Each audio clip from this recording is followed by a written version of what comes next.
नमस्कार, स्वागत है आपका ईटी नाउ स्वदेश पर। आप देख रहे हैं खरा सौदा। मैं हूं आपके साथ अशेषा अजवरी और मेरे साथ अभिषेक मुंबई स्टूडियो से जुड़ चुके हैं। और अगले 2.5 घंटे में हम आपको बताएंगे ग्लोबल बाजारों पर किस तरह का इम्पैक्ट कल दिखा, उसका भारतीय बाजारों पर किस तरह का इम्पैक्ट दिखेगा, खबरों के दम पर, ब्रोकरेज रिपोर्ट्स के दम पर, नतीजों के दम पर कौन से स्टॉक्स फोकस में रहेंगे उस पर नजर डालेंगे।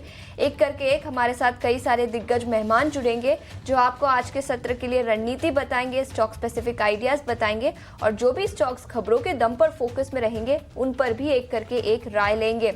लेकिन सबसे पहले नजर डालेंगे वो 4 बड़े ट्रिगर्स पर जिसके बेसिस पर भारतीय बाजारों की चाल आज दिखाई दे सकती है। ग्लोबल मार्केट्स की बात करें तो डाउ जोन्स 550 अंक चढ़ा। याद रखें, डोनाल्ड ट्रंप इनॉग्रेशन सेरेमनी के बाद अमेरिकी बाजारों में कल अच्छी खासी तेजी दिखी और गिफ्ट निफ्टी से भी आज पॉजिटिव ओपनिंग के संकेत निकल कर आ रहे हैं। 23,170 के पास गिफ्ट निफ्टी कारोबार करता हुआ। ब्रेंट क्रूड $80 पर बैरल के नीचे फिसलता हुआ, लेकिन एफआईआईज की कैश मार्केट में बिकवाली अभी भी बरकरार होती हुई नजर आई। 13वें दिन लगातार भारतीय बाजारों के कैश मार्केट में फॉरेन इंस्टीट्यूशनल इन्वेस्टर्स ने बिकवाली की। कुछ नतीजों की बात करें तो सीमेंट सेक्टर से इंडिया सीमेंट और दालमिया भारत के नतीजे काफी कमजोर रहे। वॉल्यूम ग्रोथ म्यूटेड था, कैपेसिटी यूटिलाइजेशन भी कमजोर रहा जिसके चलते नतीजे काफी कमजोर रहे और आईसीआईसीआई प्रूडेंशियल इंश्योरेंस सेक्टर के नतीजे भी कमजोर ही नजर आ रहे हैं। लेकिन HDFC bank, HUL, Polycab, Coforge, हुडको ये कुछ दिग्गज कंपनियां हैं जिसके नतीजे आज आते हुए नजर आएंगे, तो इन सभी कंपनियों पर भी अपनी नजर रखें।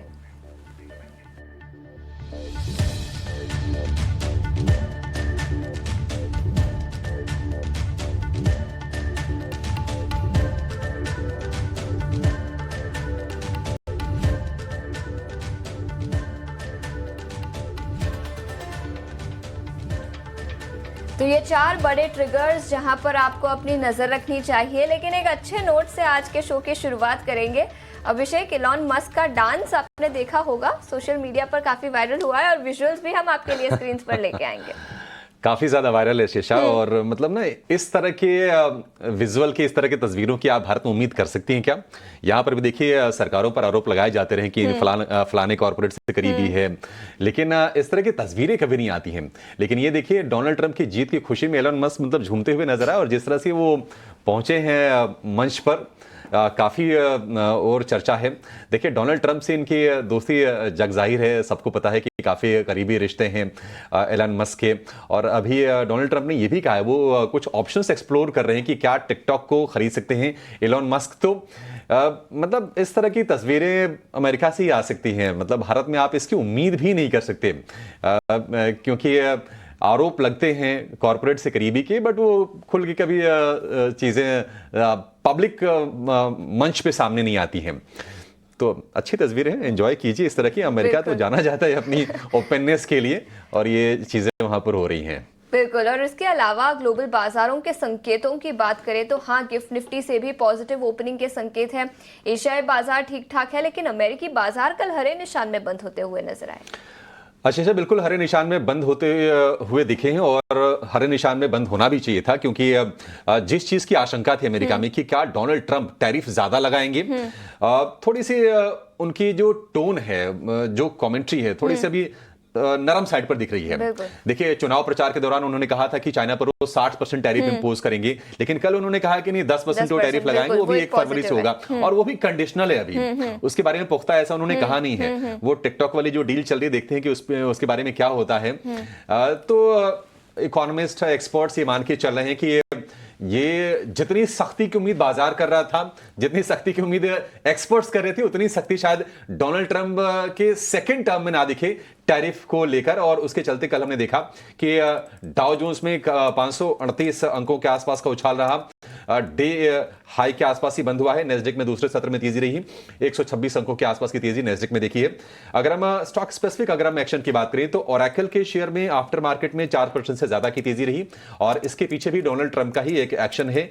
डोनाल्ड ट्रंप ने स्टारगेट के नाम से एक ज्वाइंट वेंचर का ऐलान किया है और इस जेवी में ओपन एआई, ओरेकल और सॉफ्टबैंक $500 बिलियन के आसपास का निवेश करेंगे।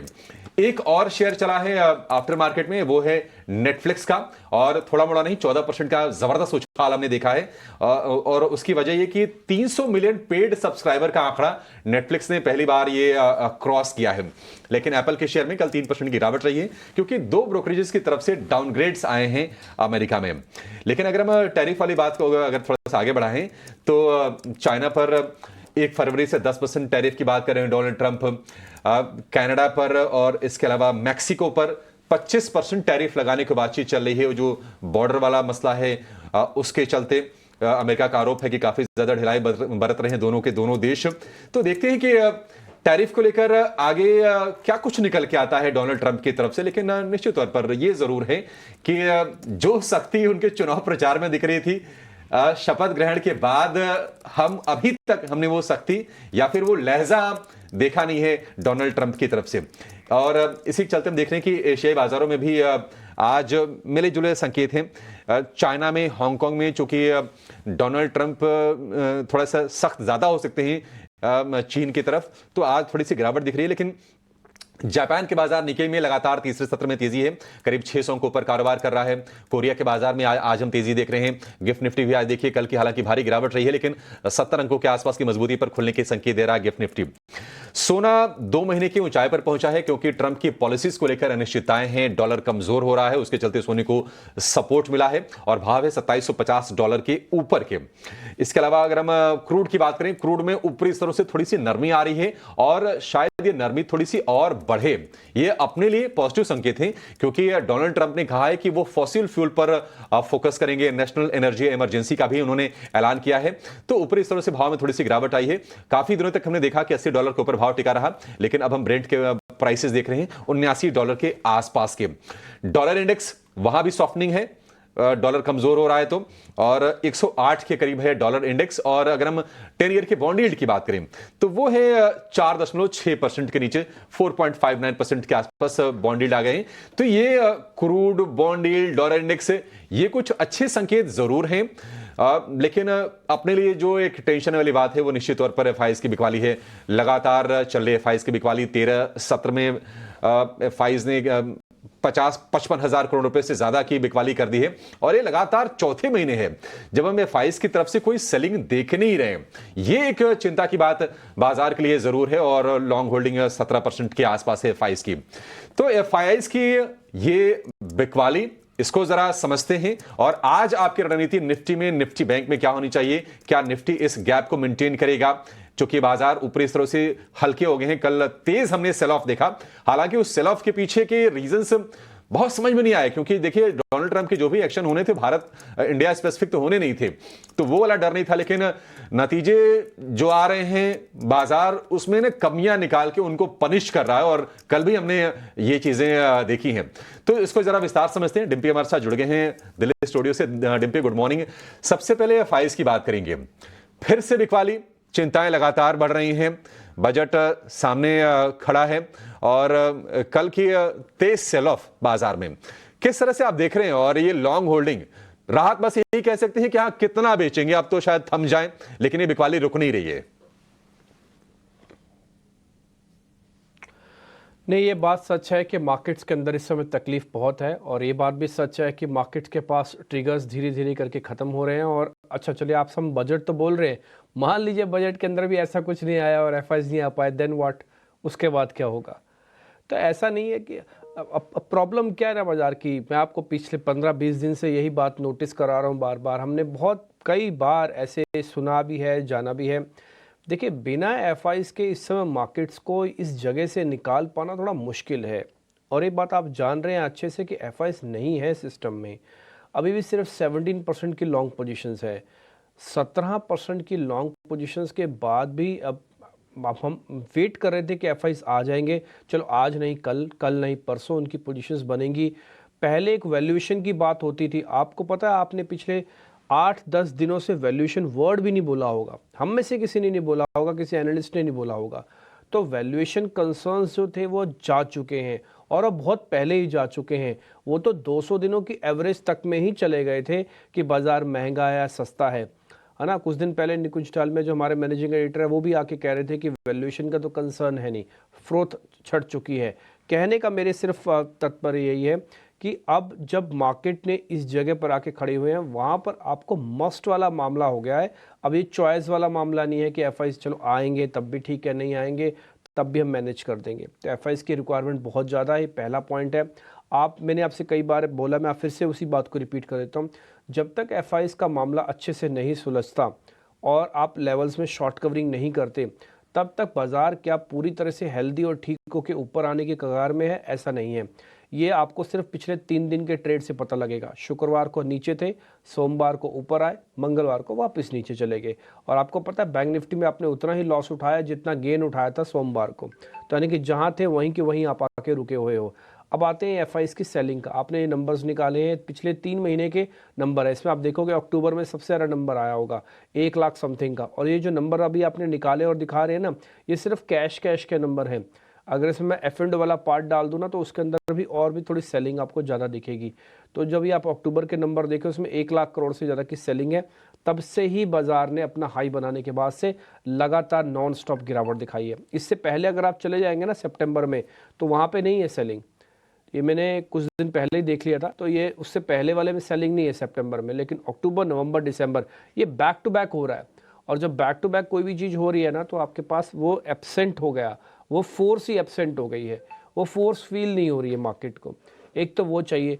दूसरा, रिटेल का पार्टिसिपेशन बहुत है, क्योंकि आपने एफआईज वाला पॉइंट छेड़ा, इसलिए मैं रिटेल वाले पॉइंट्स को भी सामने रखता हूँ। अभी भी 70% से ज़्यादा की लॉन्ग होल्डिंग्स है। प्रोड्यूसर साहब ये लिख देना, हाँ, इंपॉर्टेंट पॉइंट्स है। और डीआईज के पास 54% का लॉन्ग पोजीशंस है। मैं तो बड़ा हैरान हूँ इस बार देख के कि 54% डीआईज भी आ गए, और वो भी इस तरह के मार्केट में आ गए। नहीं तो अमूमन वो 50 का आंकड़ा पार ही नहीं करते, लेकिन फिर भी इस बार 54% है। मेरे को तो याद भी नहीं है कि मैंने कब लास्ट उनका 50% से प्लस का नंबर्स देखा होगा, बट हैं वो उनके लिए थैंक यू, उनके लिए अच्छी बात है। देखिए, आप फिसलते फिसलते आप ये सोचिए 53-54 हज़ार से आप आज 48,000 की दहलीज पे है। कहने को 5-6 हज़ार पॉइंट्स चले गए। इस 6 हज़ार पॉइंट्स को पाना बड़ा मुश्किल है मार्केट के लिए। अच्छे ट्रिगर, इकोनॉमिक इंडिकेटर्स, बहुत सारी चीज़ें चाहिए। मैं आपके वहाँ तक तो नहीं लेके जाऊँगा, बट हाँ, एक छोटे मोटे पुल बैक की रिक्वायरमेंट है। आपको क्या करना चाहिए, अभी मैं अगले क्वेश्चंस के जवाब में आपको दे दूंगा। फिलहाल तो यही मान के चलिए कि जो प्रॉब्लम है सो है, ये ठीक नहीं हुई है, रातों रात ठीक नहीं भी होगी, और ये जस की तस है, और आपको रोज इससे जूझना भी पड़ेगा। इसका और मेरे पास कोई समाधान नहीं है। इनके पास इसका समाधान 7 समंदर पार है, वहीं से निकल के आएगा। डिम्पी, कल की जो तेज जो बाजार में बिकवाली हुई, वो वाकई मतलब ना इतनी सीवियर पिटाई थोड़ी समझ से परे रही। 300 सवा 300 अंक निफ्टी टूट गया। निफ्टी बैंक में करीब 800 अंकों के आसपास की गिरावट रही। और देखिए, मेरी तकलीफ यह है कि नतीजे जहां पर बहुत खराब नहीं भी आ रहे हैं, लेकिन जो पिटाई कल हमने डिक्सन की देखी, ओबरॉय रियल्टी की देखी, उसमें ना चीजें, नेगेटिव चीज हमें तलाश नहीं पड़ रही है। कल बाजार खुलने से पहले हम भी नहीं कह रहे थे कि नहीं डिक्सन के नतीजे खराब हैं, आप सावधान रहिए, लेकिन शेयर 14% टूट गया। तो ये एक टेंशन बाजार में जरूर है। आज गिफ्ट निफ्टी संकेत जरूर दे रहा है 50-60 अंक के हल्के से गेंस में, कहूंगा 0.25% भी बड़ी मुश्किल से होता है ये। तो आज सलाह क्या होनी चाहिए? अगर ये गैप के साथ खुलता है, इतना गैप ठीक है कि लोगों को पार्टिसिपेट करने के लिए मौका मिल जाएगा, या फिर जो भी स्ट्रेटजी करनी है, बाजार खुल जाए, आधे घंटे थोड़ा स्टेबल हो जाए, उसके बाद लेना है? मैं बोलूँगा कि जो कर रहा है वो मार्केट को ही करना है एक्चुअली में। अब आप बहुत ज़्यादा कंडीशन में है नहीं करने के, और आप मैं ये समझ सकता हूँ कि अगर किसी ने पोजीशन नहीं भी ली होगी ऊपर के लेवल पे, लेकिन इस तरह की गिरावट देखने के बाद उसने ज़रूर कुछ ना कुछ माल लिया ही होगा, है ना। कुछ ना कुछ तो सबके पास ही होगा। ऐसे हो नहीं सकता कि बाज़ार के अंदर आप 2-2.5 हज़ार पॉइंट निफ्टी के और करीब 4,000 पॉइंट बैंक निफ्टी के खाली कर दें, और किसी ने ये सोचा ही नहीं कि अभी मैं नहीं लूँगा। तो किसी ना किसी रूप में कोई ना कोई तो आया हुआ है, ये तो फिक्स है। इसलिए तो रिटेल की पोजीशन 70% है। ऐसे कैसे बन गई 70% रिटेल की पोजीशंस, और अभी भी है वो मार्केट में। हैरानी की बात देखो, है ना, 26,000 करोड़ रुपए का SIP आ रहा है। ये बात तो समझने और समझाने के लिए बहुत है कि इंडिया में शेयर मार्केट को लेके जो पॉजिटिविटी बनी है वो बहुत ज़्यादा है। लोगों को लगता है कि नोट छापने की मशीन है, इसके अंदर ज़रूर आना चाहिए। काफ़ी हद तक लोगों ने फील भी किया है, और ज़्यादातर लोगों ने पिछले 3 साल में ये भी फील किया है कि जब भी कोई गिरावट आए वो तो और अच्छा मौका है। देखिए, वो फाइनेंस की जानकारी रखते हो ना रखते हो, वो पढ़ते हो या ना पढ़ते हो, किसी भी सेक्टर में काम करते हो, एक बात वो बहुत अच्छे से जानते हैं कि जब भी मार्केट के अंदर कोई गिरावट आए तो जरूर पोजीशंस ले लेनी चाहिए। ये रिटेल तो कर रहा है लेकिन ये इंस्टीट्यूशन नहीं कर रहा। रिटेल से ब्रेकआउट्स नहीं होंगे, इंस्टीट्यूशनल से ब्रेकआउट होगा। इंस्टीट्यूशनल से हॉट मनी होगी और हॉट मनी से मार्केट हॉट होगा। रिटेल उस शेयर के अंदर आ जाएगा, उस नाव के अंदर बैठा हुआ है अभी भी। अब आते हैं आपके उस क्वेश्चन की बात में कि कल जब गैप हुआ उसके बाद का गंभीर अवस्था। देखिए, गैप अप और गैप डाउन ये ज़रूर होंगे और अब बड़े पैमाने पर भी होंगे। द रीज़न इज़ बीइंग क्योंकि आप 17 के विक्स पे हो। अब आप ना भूले कि आप उस जगह पे ट्रेड कर रहे हो जहाँ पे फिसलन बहुत है। फिसलन मतलब ट्रैक में फिसलन बहुत है। आप ऊपर चलोगे फिसल के बहुत तेज़ी से भी जा सकते हो और नीचे आओगे तो फिसल पट्टी बहुत तेज़ है, नीचे पे बहुत तेज़ गिरोगे। तो ये फिसलन वाला भरा है। 17 का विक्स की आदत मेरे को और आपको नहीं है और हमको काफ़ी समय से नहीं है। हाँ, तो इस चीज़ के लिए हमारे लिए नया सा फीलिंग हो रहा है कि अच्छा 150 पॉइंट मार्केट 5 मिनट में भी ऊपर हो सकता है क्या। ये आप ऐसे नहीं देखते थे पहले, अब ऐसा होता है और एक कल हुआ है और एक कल 2 बार हुआ है। हाँ, तो ये अच्छा साइन नहीं है, ये अधीर कर देगा आपको। पहला पॉइंट। दूसरा पॉइंट, लेवल्स। क्या पोजीशंस में इतना दम है? देखिए, मैं 2 पोजीशंस हमेशा निफ्टी के सामने आपके सामने रखता हूँ। मैंने कल भी अपनी विश लिस्ट बताई थी आपके सामने, मैं आज फिर से वही रिपीट कर देता हूँ। काफ़ी सारे लोगों को लगेगा ये रिपीटेशन है। करूँ क्या बॉस, बताओ ना। कुछ नया हो तो मैं आपको बताऊँ, कुछ भी नया नहीं है। अगर मैं कुछ नया ढूंढ के आपके सामने रखूं तो वो मिसकैलकुलेटेड हो जाएगा। मैं तो सिर्फ वही चीज़ रखूंगा जो बैक टेस्टेड है, जिसको हमने पता किया हुआ है, प्रूव किया हुआ है, देखा हुआ है, हेंस प्रूव्ड वाला मामला है। तो पुरानी बात सिर्फ यही है कि निफ्टी के अंदर 2 चीज़ों की प्रॉब्लम भयंकर है। पहला, इसका ओपन इंटरेस्ट बहुत ज़्यादा, अभी भी बहुत ज़्यादा है। आप देखोगे कल भी 5,65,000 के आसपास का इसका OI एडिशन है, वो कम नहीं हो रहा। थोड़ा सा कम होने की ज़रूरत है। कैसे कम होगा मेरे को नहीं पता। हो सकता है बजट ट्रिगर बन जाए, शॉर्ट कवरिंग आ जाए उससे, और अच्छी खासी शॉर्ट कवरिंग आ जाए। यह है पहला पॉइंट। दूसरा पॉइंट है FIs की पार्टिसिपेशन ना होना। FIs कहाँ पे आएंगे? आपके 50 बड़े शेयरों में तो आएंगे। आपको पता है कल मार्केट के एडवांस डिक्लाइन की रेशो ठीक थी, लेकिन बाद में बाजार थोड़ा ही कमज़ोर हुआ। उसके बाद एडवांस डिक्लाइन की रेशो निफ्टी और बैंक निफ्टी की भी बहुत बुरी तरह से ख़राब हुई। इससे पहले तक निफ्टी और बैंक निफ्टी की पोजीशन एडवांस डिक्लाइन की ठीक थी, लेकिन बाद होते होते वहाँ भी बहुत ज़्यादा ख़राब हुई और ये नंबर भी आप अपने स्क्रीन पर भी देख पा रहे हैं। ये लास्ट में हुआ, यानी कि सेकंड हाफ में हुआ। फर्स्ट हाफ में ऐसा ख़राब नहीं था ये। इसका मतलब मनोबल टूटता है बाद में अगर आप अच्छे से बाइंग नहीं करते हैं। तीसरी प्रॉब्लम है वो है एवरेजेस की। आपने एवरेजेस खोई हुई हैं, 200 दिनों की एवरेज टूटी हुई है। ये बात सच है और ये सिद्धांतिक है बात। दिन के बाद रात, रात के बाद दिन हो गए तो यूनिवर्सल ट्रुथ है ना। ये अमेरिका वाले भी मानते हैं, हम भी मानते हैं। तो टेक्निकल्स में US वाले भी माने, हम भी माने कि हमने 200 दिनों की एवरेज को तोड़ा हुआ है। इसके ऊपर आना बहुत ज़रूरी है। ये ऊपर आने के लेवल्स क्या है मैं आपको ऑलरेडी बता चुका हूँ। 23,700 से 900 वाली रेंज है, ये 200 दिनों की एवरेज है। इसके ऊपर आने पे ही आप ठीक हो गए। सपोर्ट क्या आपका 23,000 का सपोर्ट है। मैंने लिखवा दिए नंबर, स्क्रीन पर जरा छाप दीजिएगा। 23,000 का पहला सपोर्ट है। आज गैप मिलेगा तो शायद सपोर्ट फिर से बचा लोगे आप, नहीं तो फिर आप 23,000 तोड़ोगे तो 22,900 का सपोर्ट है, 100 पॉइंट नीचे का ही। कभी भी कोई भी बड़ा मूव आ सकता है, इसके लिए प्रिपेयर रहिएगा। बस मैं इतनी ही पॉइंट के साथ आपको बोलूँगा। मैंने अपने स्टांस में कोई चेंज किया नहीं, अभी भी मेरा एकोमोडेशन का स्टांस जारी है। मैं आपसे कई दिन पहले भी बोल चुका हूँ, मैं अपनी जेब में 10 लॉट लेके बैठा हूँ। 10 लॉट इन द सेंस मेरी पोजीशन है, मान लो मैं 10 लॉट लेना चाहता हूँ। मैंने अब तक 6 लॉट इस्तेमाल कर चुका हूँ। मैं 6 बार मार्केट के अंदर आ चुका हूं। हर 200-300 पॉइंट के निफ्टी के और हर 400-500 पॉइंट बैंक निफ्टी के गैप पे मैं एक डिप लगाता हूं और एक छोटा सा लॉट ले आता हूं। अगर मैं फ्यूचर्स का ट्रेडर हूं, अगर आप कैश के हो तो अपने कैश के हिसाब से 10, 20, 50 शेयर, 100 शेयर जितने भी आपको लेने, जो भी लो आप एकोमुलेट करो। ये एकोमुलेशन करने का समय है। मेरे को नहीं पता कि बजट से ही ट्रिगर बनेगा या बजट के बाद का ट्रिगर बनेगा, लेकिन ट्रिगर बन सकता है। मेरे को कल ही किसी ने लिखा, मैं उनका नाम भूल गया, शायद DD है उनका नाम, वो ट्विटर पे हमारे एक्टिव रहते हैं और मेरे को काफ़ी लिखते हुए रहते हैं। तो उन्होंने ही शायद हमको कल लिख के भेजा कि बाजार जीरो तो नहीं हो जाएगा ना, निफ्टी जीरो तो होगा नहीं एक ना एक दिन तो ऊपर। भाई जीरो तो नहीं होगा, ये बात सच है, लेकिन इतना आपको थोड़े से ही पॉइंट में ऐसा कर देगा कि आपके पास ना पैसे बचेंगे ना इच्छा शक्ति बचेगी और फिर आपको मजबूरन इस बाजार को छोड़ के जाना होगा। तो मैं वो नहीं चाहता। इसलिए बाय नहीं करो, एक्यूमुलेट करो। एक्यूमुलेशन और बाय में सिर्फ इतना ही फर्क है, जब आप बाय करने जाते हो सीधा खरीद लेते हो, एक्यूमुलेट करने में जब भी गिरावट आएगी तब खरीदोगे, और जब ऊपर आएगा, मान लो इंट्राडे ऊपर आता है बेच दो, नहीं आता तो होल्ड करके बैठो और अपने फाइनेंशियल एल्गोरिथम को पूरी तैयारी कर लो कि भाई इतने पैसे का मान लो प्रॉब्लम आ भी गई तो मैं अरेंज कर लूँगा, अगर कर लूँगा तो ठीक है। और मैं एक और चीज़ बोलना चाहता हूँ बस लास्ट में, मार्केट के इस मौके को खो मत आप, इस मार्केट के मौके को खो मत आप।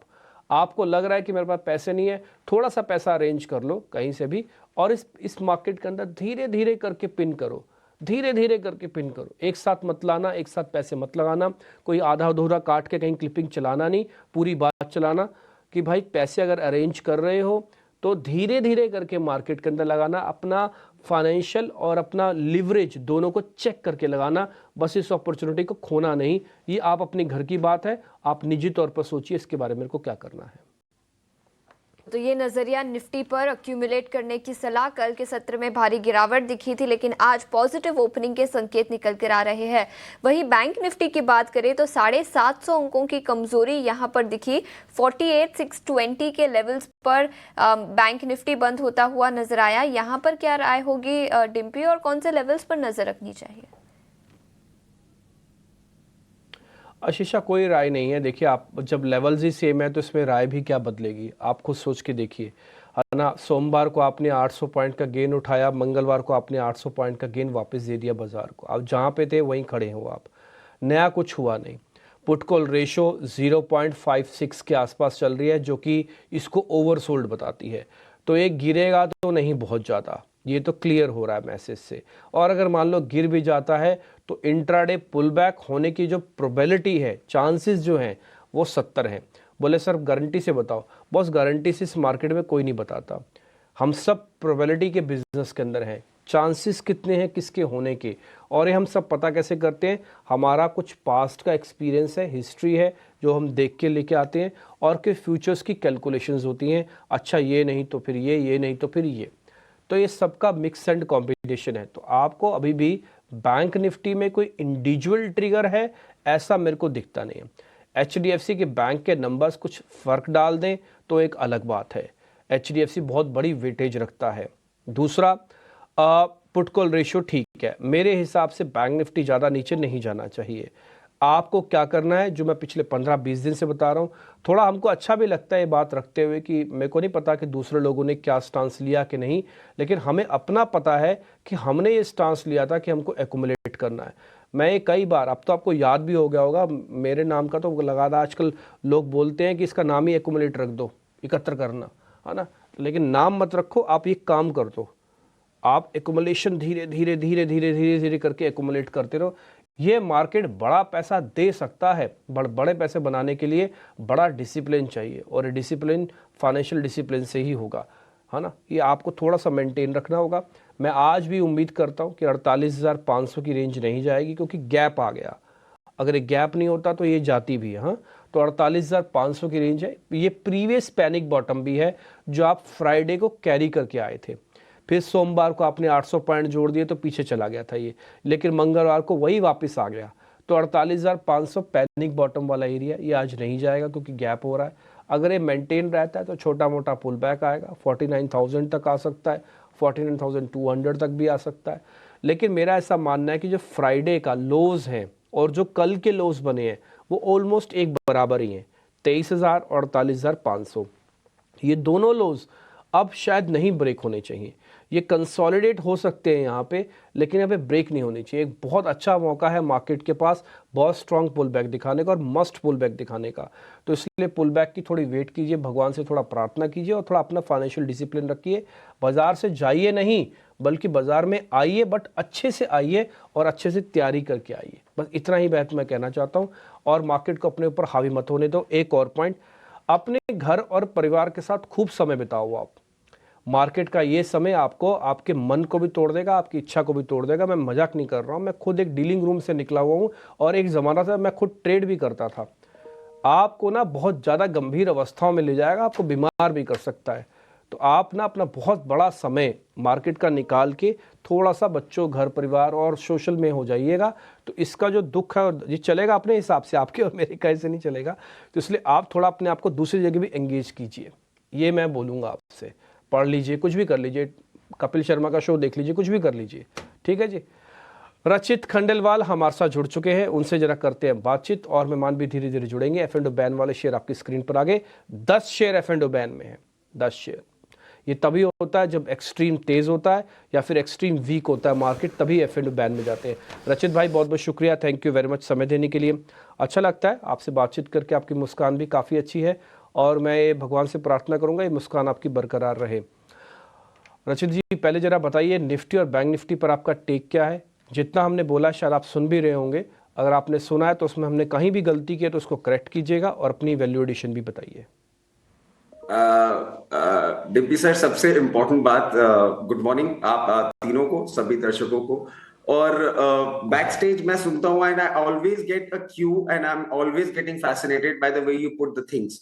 तो ये जो आपने दो बातें बोली, रात के बाद दिन और दिन के बाद रात, ये बिल्कुल सटीक है और ये मार्केट में आपको बहुत जल्दी देखने को मिल सकता है।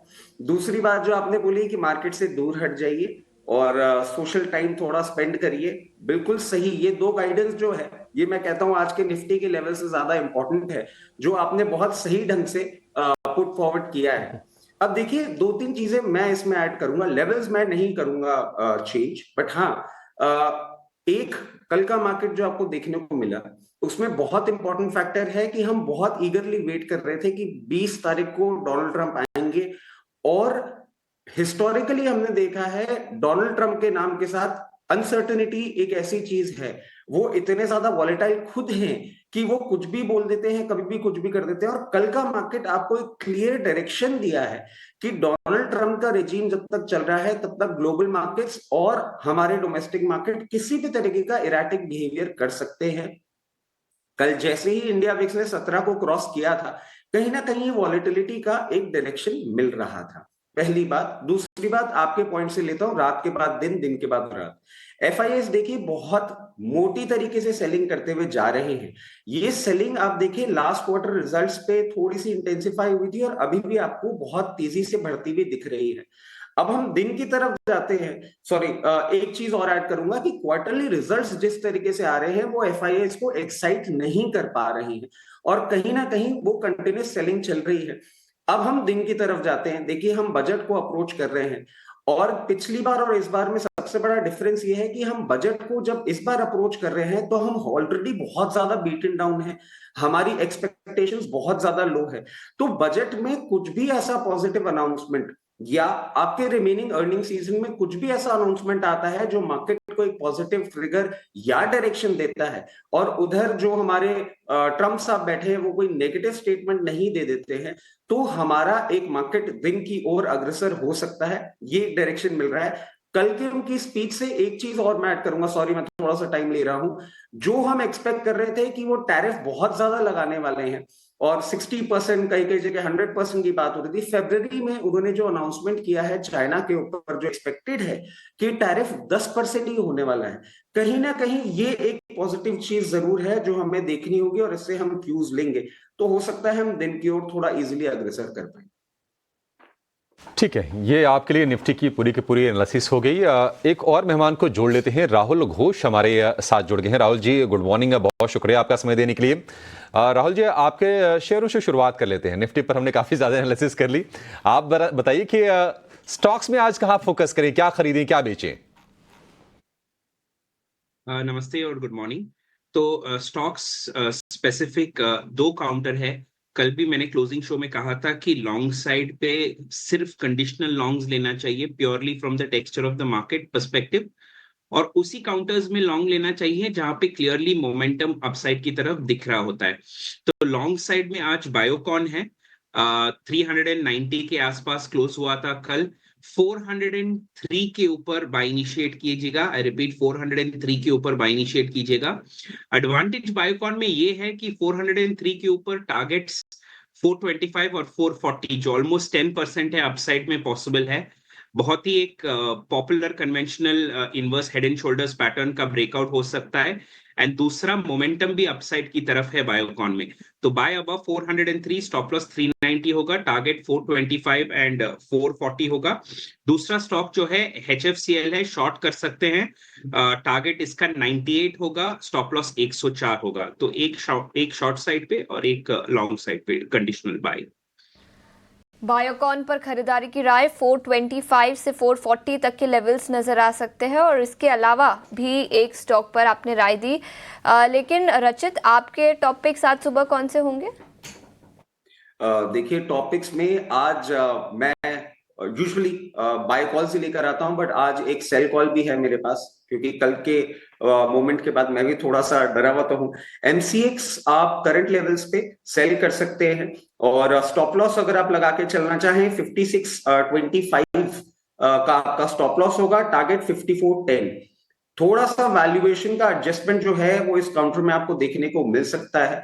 रिजल्ट्स अच्छे थे, बट वैल्यूएशन के एडजस्टमेट के चलते आपको ये ट्रेड लेने को मिल सकती है। इसके साथ साथ आप देखें, जिस तरीके से डोनाल्ड ट्रंप क्रूड के प्रोडक्शन को बढ़ाने की बात कर रहे हैं, क्रूड कूल ऑफ होने की बात हो रही है, ऑयल इंडिया में एक ट्रिगर हमको देखने को मिल सकता है। करंट लेवल्स पे आप इसको बाय कर सकते हैं, स्टॉप लॉस होगा 464, 464 रुपए, टारगेट 484।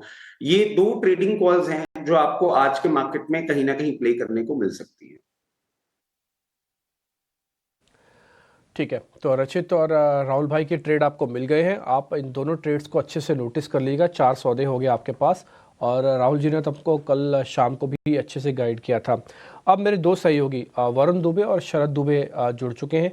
देखिए, मार्केट के इस मुश्किल दौर में भी दोनों मेरे सहयोगी दिन रात एक किए हुए हैं। सुबह सुबह उठा जाते हैं और उसके बाद अच्छे से रिसर्च करते हैं, मेहनत करके आपके सारे पॉइंट्स रखते हैं। वो भी समझते हैं कि मार्केट ख़राब है, मूड ख़राब होगा देश के लोगों का, इन्वेस्टर्स का, लेकिन फिर भी वो अपने काम को बखूबी निभा रहे हैं। और आप तक वो सारी रिपोर्ट्स, अब आप कहाँ पर पढ़ेंगे 30 पेज की रिपोर्ट, वरुण दुबे सुबह सुबह पढ़ लेते हैं, तो आप उसी से जान लीजिए। ऐसे ही शरद है, अब कहाँ पर देखेंगे आप 200 अर्निंग्स आई हैं एक दिन के अंदर, शरद दुबे है सारी अर्निंग्स का फ़िल्टर लगा लेते हैं, छाट के आपको दे देते हैं। वरुण और शरद दोनों का बहुत शुक्रिया, थैंक यू वेरी मच। आप काफ़ी मेहनत करते हैं और हमें अच्छा भी लगता है। कहने को एक लिंक है, लेकिन ये पूरे शो की सबसे इम्पोर्टेंट जान है। शरद, आपसे शुरू करें। आप हमको पहले ज़रा ये बताइए कि अर्निंग्स कौन कौन सी आई हैं और खबरों वाले शेयर कौन से हैं।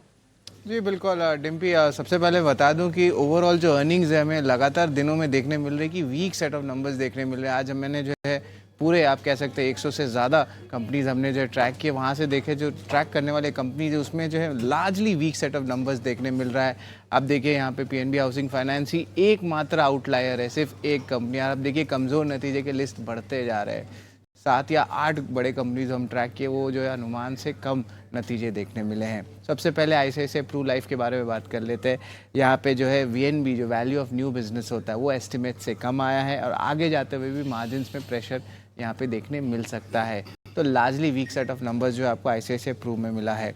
सीमेंट कंपनीज़ की बात करें तो इंडिया सीमेंट्स में वन ऑफ था, लेकिन ओवरऑल देखें वन ऑफ को एडजस्ट करके तो नेट लॉस बढ़ चुका है। आप देखिए लगभग 490 करोड़ का नेट लॉस आया है।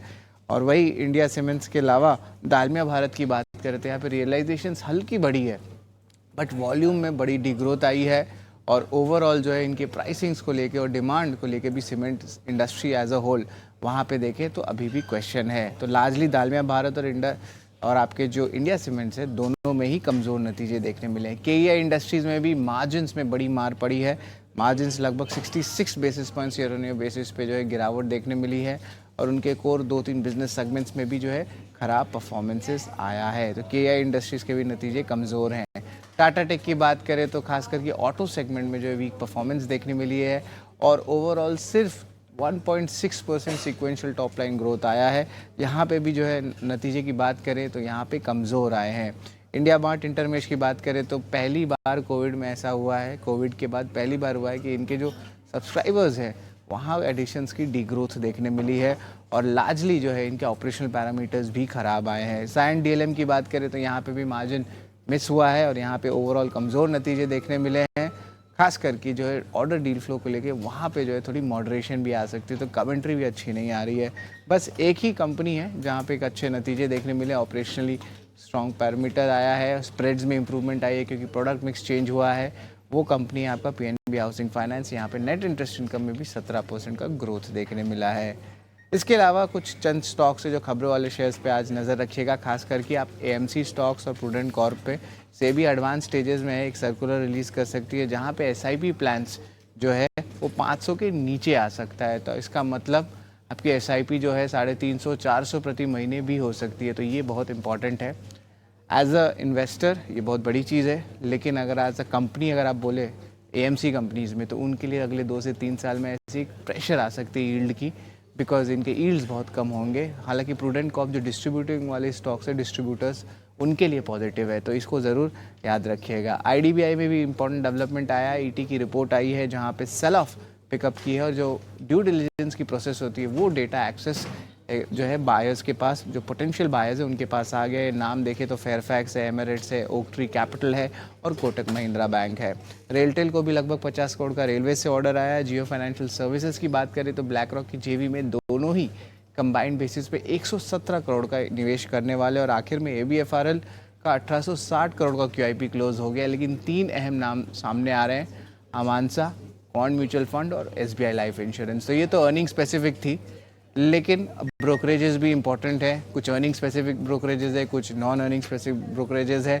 वरुण, डाउनग्रेड्स तो आज बहुत देखने मिल सकते हैं क्योंकि वीक सेट ऑफ नंबर्स आ रहे हैं, तो क्या लग रहा है ब्रोकरेजेस का, बताइए। देखिए, ज़्यादा डाउनग्रेड्स देखने मिल रहे हैं और शुरुआत करूंगा एक नॉन रिजल्ट लेकिन दिग्गज स्टॉक के साथ, और वो है रिलायंस इंडस्ट्रीज। क्योंकि यहाँ पे मॉर्गन स्टैनली ने हल्की कटौती की है, कोई बड़ी कटौती नहीं की है, अभी भी ओवरवेट है। लेकिन प्राइस टारगेट देखिए 1662 से काट के 1606 का किया, यानी कि 1606 का किया है। हालांकि कोई बहुत बड़ा डाउनग्रेड नहीं है, करंट मार्केट प्राइस से अभी भी ऊपर है। लेकिन ये कह रहे हैं कि कंपनी न्यू एनर्जी सेक्टर में घुस रही है, एआई पे फोकस कर रही है, कहीं ना कहीं कंपनी उसको पावर करने के लिए फोकस कर रही है कंपनी।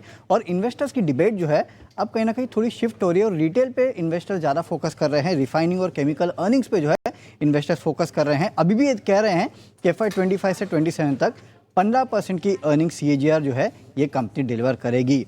अब बात करते हैं पेटीएम की, तो सिटी ने यहाँ पे बाय का कॉल दिया है, लेकिन प्राइस टारगेट 900 से बढ़ा के 1000 रुपये का किया है।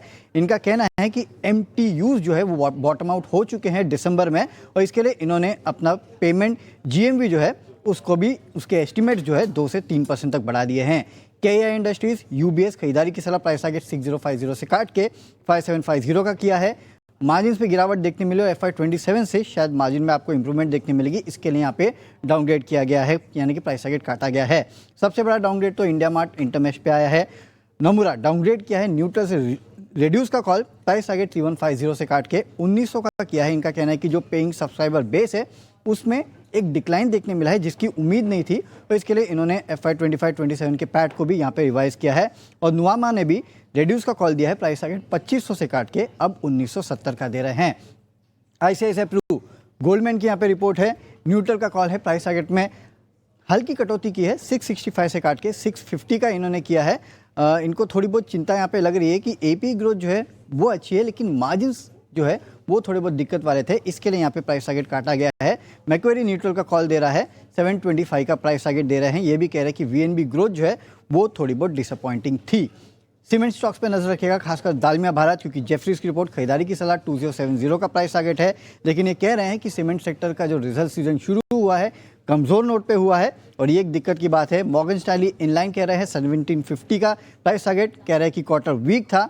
और यहाँ पे नमूरा जो है वो भी रेड्यूस का कॉल दे रहा है, 1680 के प्राइस टारगेट जो है इन्होंने भी यहाँ पे दिए हैं। तो कहीं ना कहीं इस स्टॉक पे आप नजर रखिएगा। टाटा टेक एक्सिस कैप की रिपोर्ट है, रेड्यूस का कॉल है, प्राइस टारगेट घटाया गया है, 910 से घटा के 840 का इन्होंने किया है। कह रहे कि ओवरऑल नतीजा अगर आप देखेंगे तो थोड़े बहुत म्यूटेड थे।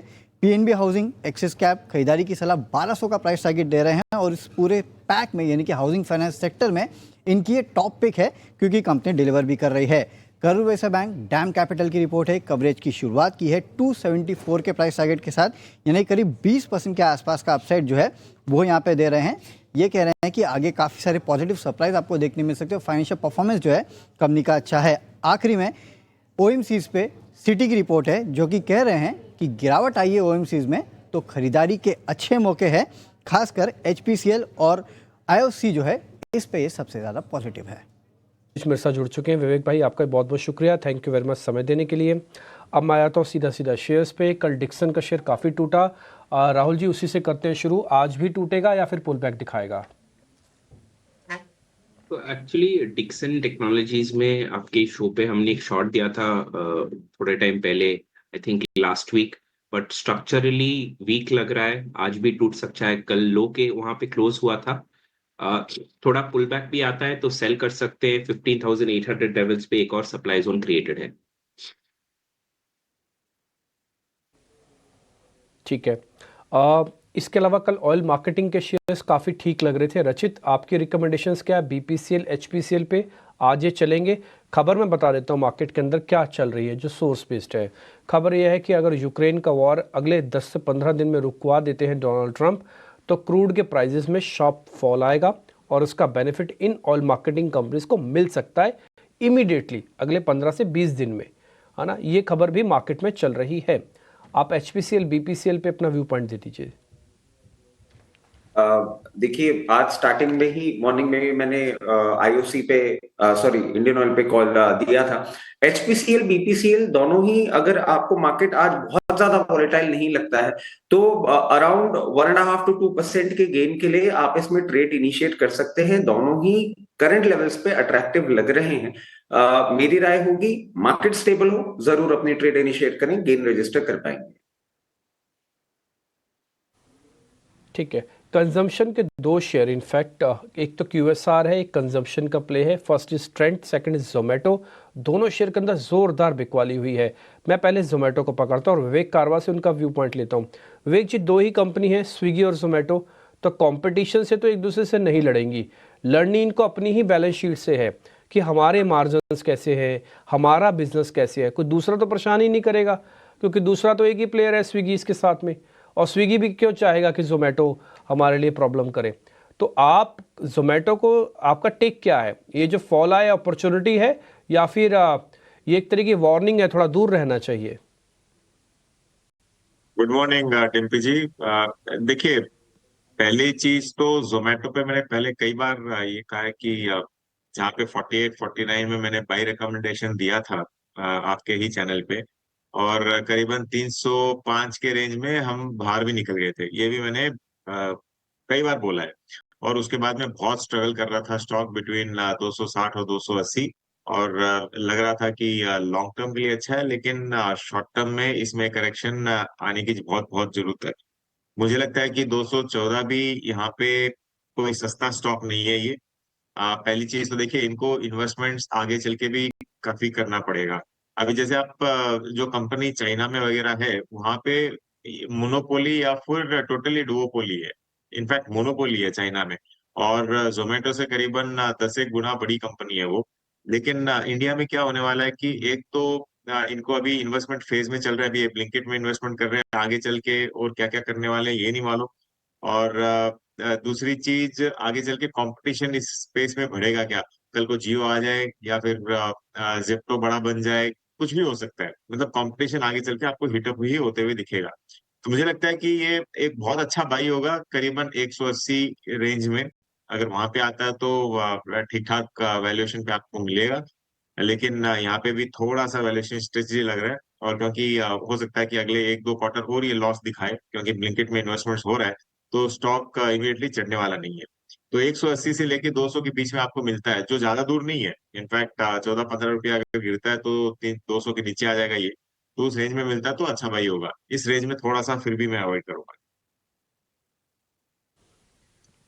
ठीक है, मतलब ये कहने का बाय है कि बाय और डिप करना है। शेयर वैसे दिक्कत वाला नहीं है, लेकिन थोड़ी वैल्यूएशन की चिंता सर को लग रही है, और वो ये कह रहे हैं कि अगर 10% तक और टूट जाए किसी वजह से, 7-8% भी टूटे, तब भी आप एक बार इसके अंदर एंट्री कर सकते हो। बाइंग ऑन डिप्स का मतलब 7% तक और नीचे है। जितना सस्ता खरीदोगे उतना बढ़िया खरीदोगे, ऐसा समझ लो आप इसके अंदर। ठीक है, अब एक दो शेयर मैं फटाफट से और ले लेता हूँ। राहुल जी, जरा आपके पास ही आ रहा हूँ मैं। एक शेयर आपसे और पता करना है, ये है कल्याण जी ज्वेलर्स। खबर मार्केट में ये है कि किसी फंड का एक स्टॉप लॉस भी ट्रिगर हुआ है, जिसकी वजह से सेलिंग और तेज हुई है। एक बार जरा बता सकते हैं कल्याण जी ज्वेलर्स के अंदर और कितनी पिटाई हो सकती है? इसका जरा वीकली चार्ट भी दिखाना। तो कल्याण ज्वेलर्स 450 लेवल्स, एक और 8-9% अभी भी नीचे के साइड में आ सकता है। मंथली जो डिमांड जोन है 400 450 460 लेवल्स पे शुरू होता है। तो अभी भी देयर इज पेन, और जब तक स्ट्रॉन्ग मोमेंटम अपसाइड में नहीं दिख जाता 590 के ऊपर, जो अभी भी बहुत दूर है, लॉन्ग नहीं जाना चाहिए और इस काउंटर से दूर ही रहना चाहिए। ठीक है राहुल जी, एक क्वेश्चन और है फिर जरा। बायोकॉन के अंदर कल ब्रेकआउट हुआ, अच्छा ब्रेकआउट हुआ, कल बढ़ा, ठीक भी था वो शेयर, क्या अभी भी बने रहे टिल बजट तक? बायोकॉन एक बार जरा जल्दी चेक कर दीजिए। तो आज मेरा स्टॉक जो रिकमेंडेशन था सुबह, वो भी बायोकॉन में ही था। तो मेरा 403 के ऊपर बाय रिकमेंडेशन है। एक inverse head and shoulder pattern से ब्रेकआउट हुआ है और कन्वेंशनली मल्टीपल पैटर्न से ब्रेकआउट हुआ है। तो 403 के ऊपर लॉन्ग कर सकते हैं 390 का स्टॉप लॉस रख के। ठीक है, 390 रुपए का स्टॉप लॉस, बिल्कुल 390 रुपए पर ही बायोकॉन कल क्लोज देखे गया है। 3% के आसपास। देखिए मार्केट की वीकनेस में ये शेयर प्रेशर में आए हैं, ये आप जरूर ध्यान रखिएगा। डिम्पी अभी बातचीत कर रहे थे न्यू एज टेक्नोलॉजी कंपनीज की, जोमेटो स्विगी की उन्होंने बात की, लेकिन कल बाकी शेयर भी फिनटेक स्पेस में, चाहे आप पीबी फिनटेक देखिए, पेटीएम देखिए, ये तमाम शेयर टूटे हैं। इसके अलावा एक और शेयर जियो फाइनेंशियल में भी कल 5.5% के आसपास की गिरावट रही है। जियो फाइनेंशियल 250 रुपए के आसपास के प्राइसेस हैं और एक खबर यह भी आई है कि ब्लैक रॉक के साथ इनका जो जेवी है उसमें 117 करोड़ रुपए का उसमें निवेश किया है। विवेक जी आपसे जानना चाहेंगे, जियो फाइनेंशियल नीचे मिले ठीक है, खरीद ले, 250 रुपए का भाव अच्छा है? ये यहाँ पे आपको 1-2 साल का अगर व्यू रखोगे अभिषेक, तो ये आपको खरीदना नहीं है। लेकिन क्योंकि हम भी इसी इंडस्ट्री में बिलोंग करते हैं, क्या क्या कंपनी में हो रहा है ये पूरा का पूरा ध्यान है। और जो कंपनी के पास दो चीज होनी चाहिए, एक तो फाइनेंशियल स्ट्रेंथ और पूरा का पूरा नेटवर्किंग, और दोनों ही जियो के पास है। मुझे लगता है कि अ, आप तकदीर वाले हो, क्योंकि आपको नीचे के भाव में मिल रहा है। कई दिनों से मैं भी वेट कर रहा था कि 300 के नीचे जाए, अभी 360 में ही मिल रहा है, सॉरी 260 में ही मिल रहा है। यहाँ पे अगर अगर व्यू रखते हो अगला, मतलब 5 साल से लेके प्लस का, तो बहुत ही ज्यादा सरप्राइज आप हो गए। एक ये वेल्थ क्रिएटर के रूप में मैं देखता हूँ, और वेल्थ क्रिएशन क्या होता है कि 1-2 साल के अंदर नहीं होता है, थोड़ा सा समय लगता है। तो डेफिनेटली ऑन एवरी डिप ये बाई है, और मुझे लगता है कि वैल्यूएशन वाइज भी अब ठीक ठाक लगने लग गया है। और इनके जितने भी प्लान्स थे ये अब स्लोली मेटेरियलाइज भी हो रहे हैं, तो नजर रखनी चाहिए। बहुत अच्छा बाई हो सकता है लॉन्गर टर्म के लिए। लॉन्ग टर्म के लिए एक बढ़िया बाई हो सकता है। पेटीएम पर सिटी की रिपोर्ट आई है और खरीदारी की राय बरकरार रखी है और लक्ष्य को 900 रुपए से बढ़ाकर कर दिया है 1000 रुपए प्रति शेयर का। उनका कहना है कि ग्रोथ पर ज्यादा फोकस है और लोन डिस्ट्रीब्यूशन बढ़ा है। राहुल जी पेटीएम पर जरा व्यू दीजिए, ये भी शेयर कल पिटाई का शिकार हुआ है, 850 रुपए के आसपास है। पेटीएम में क्या व्यू है आपका? पेटीएम में अगर आप देखेंगे तो बाय रिकमेंडेशन हो सकता है, बट थोड़ा और नीचे आना है स्टॉक में। 811 के आसपास, 810 के आसपास लॉन्ग जाया जा सकता है। 854 पे करंटली चल रहा है। नीचे के साइड में डिमांड है या बाइंग लेवल्स है, और ऊपर के साइड में सप्लाई है, एकदम बीच में ट्रेड कर रहा है। तो नो ट्रेड जोन में है। अगर 810 के आसपास आता है लॉन्ग जा सकते हैं। स्टॉप लॉस होगा 780 का, और अपसाइड में अराउंड 980 के आसपास फिर से सेलिंग का है। तो एकदम बीच में है, मेरे ख्याल से वेट करना चाहिए 810 लेवल्स के लिए। ठीक है, पेटीएम को लेकर ये व्यू। लेकिन देखिए बाजार के लिए ग्लोबल ट्रिगर्स भी ढेर सारे हैं। दावोस में स्विट्जरलैंड में वर्ल्ड इकोनॉमिक फोरम चल रहा है WEF, और महाराष्ट्र का प्रतिनिधित्व करते हुए मुख्यमंत्री देवेंद्र फडणवीस ग्लोबल लीडर से मिलकर उन्हें राज्य में निवेश की क्षमता और सरकार द्वारा लिए जा रहे हैं बड़े आर्थिक पहलों से रूबरू करवा रहे हैं। दावोस में महाराष्ट्र के मुख्यमंत्री देवेंद्र फडणवीस से टाइम्स नेटवर्क के मैनेजिंग एडिटर मिहिर भट्ट से खास बातचीत की, सुनते हैं उसका एक अंश। Welcome to World Economic Forum 2025। हम इस समय है महाराष्ट्र पेविलियन के बाहर यहाँ पर, और मेरे साथ बहुत ही खास मेहमान है महाराष्ट्र के मुख्यमंत्री Shri Devendra Fadnavis ji. Sir, thank you so much for joining us on Times Network. और मैंने सुना बहुत सारे MOU साइन हुए हैं और काफ़ी बज़ है महाराष्ट्र को लेकर। कैसा रहा अनुभव आपका?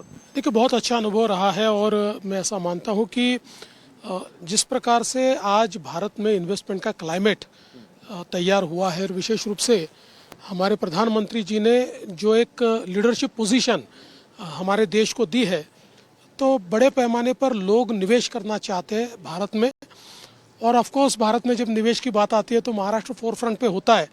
तो आज हमने बहुत अच्छा परफॉर्म किया है। यहाँ पर करीब 32 MOUs हमने किए हैं जिसकी कीमत 6 लाख करोड़ से भी ज़्यादा है। और अलग अलग सेक्टर में, इसमें इलेक्ट्रिक व्हीकल्स भी है, इसमें डेटा सेंटर भी है, इसमें मैन्युफैक्चरिंग भी है, इसमें डिफेंस मैन्युफैक्चरिंग भी है, इसमें केमिकल जोन भी है, इसमें यूनिवर्सिटीज़ भी है, फॉरेन यूनिवर्सिटीज़ भी है। तो you name it and that sector is there. तो ऐसा हमने काफ़ी अच्छा आज सारे ये MOUs किए। और मुझे लगता है कि जब मैं सबसे बात कर रहा हूँ तो एक लोगों का विश्वास भी भारत पर बढ़ रहा है और निवेश करने की इच्छा भी दिख रही है। तो दावोस में है टाइम्स नेटवर्क और वहां के जो मुख्य हलचल हैं, जो अहम चीजें हैं, लगातार आप तक हम पहुंचा रहे हैं। चलिए बाजार पर फिर से लौटते हैं। एक और शेयर है जिसकी गिरावट लोगों को परेशान कर रही है, वो है ट्रेंट का। कल भी हमने 6% का डीप कट देखा। निफ्टी का स्टॉक है और इतनी बड़ी पिटाई है, 200 DMA के नीचे फिसल गया है। और अगर हम शिखर से बात करें तो करीब 30% के आसपास से गिरावट आ गई है। 7300 के प्राइसेस से एक तरफा फॉल इसमें हम देख रहे हैं। रचित जी, ट्रेंड पर जरा व्यू दीजिए। क्या ये गिरावट थमने के आसपास शेयर आपको दिख रहा है या फिर दर्द अभी बाकी है इसमें?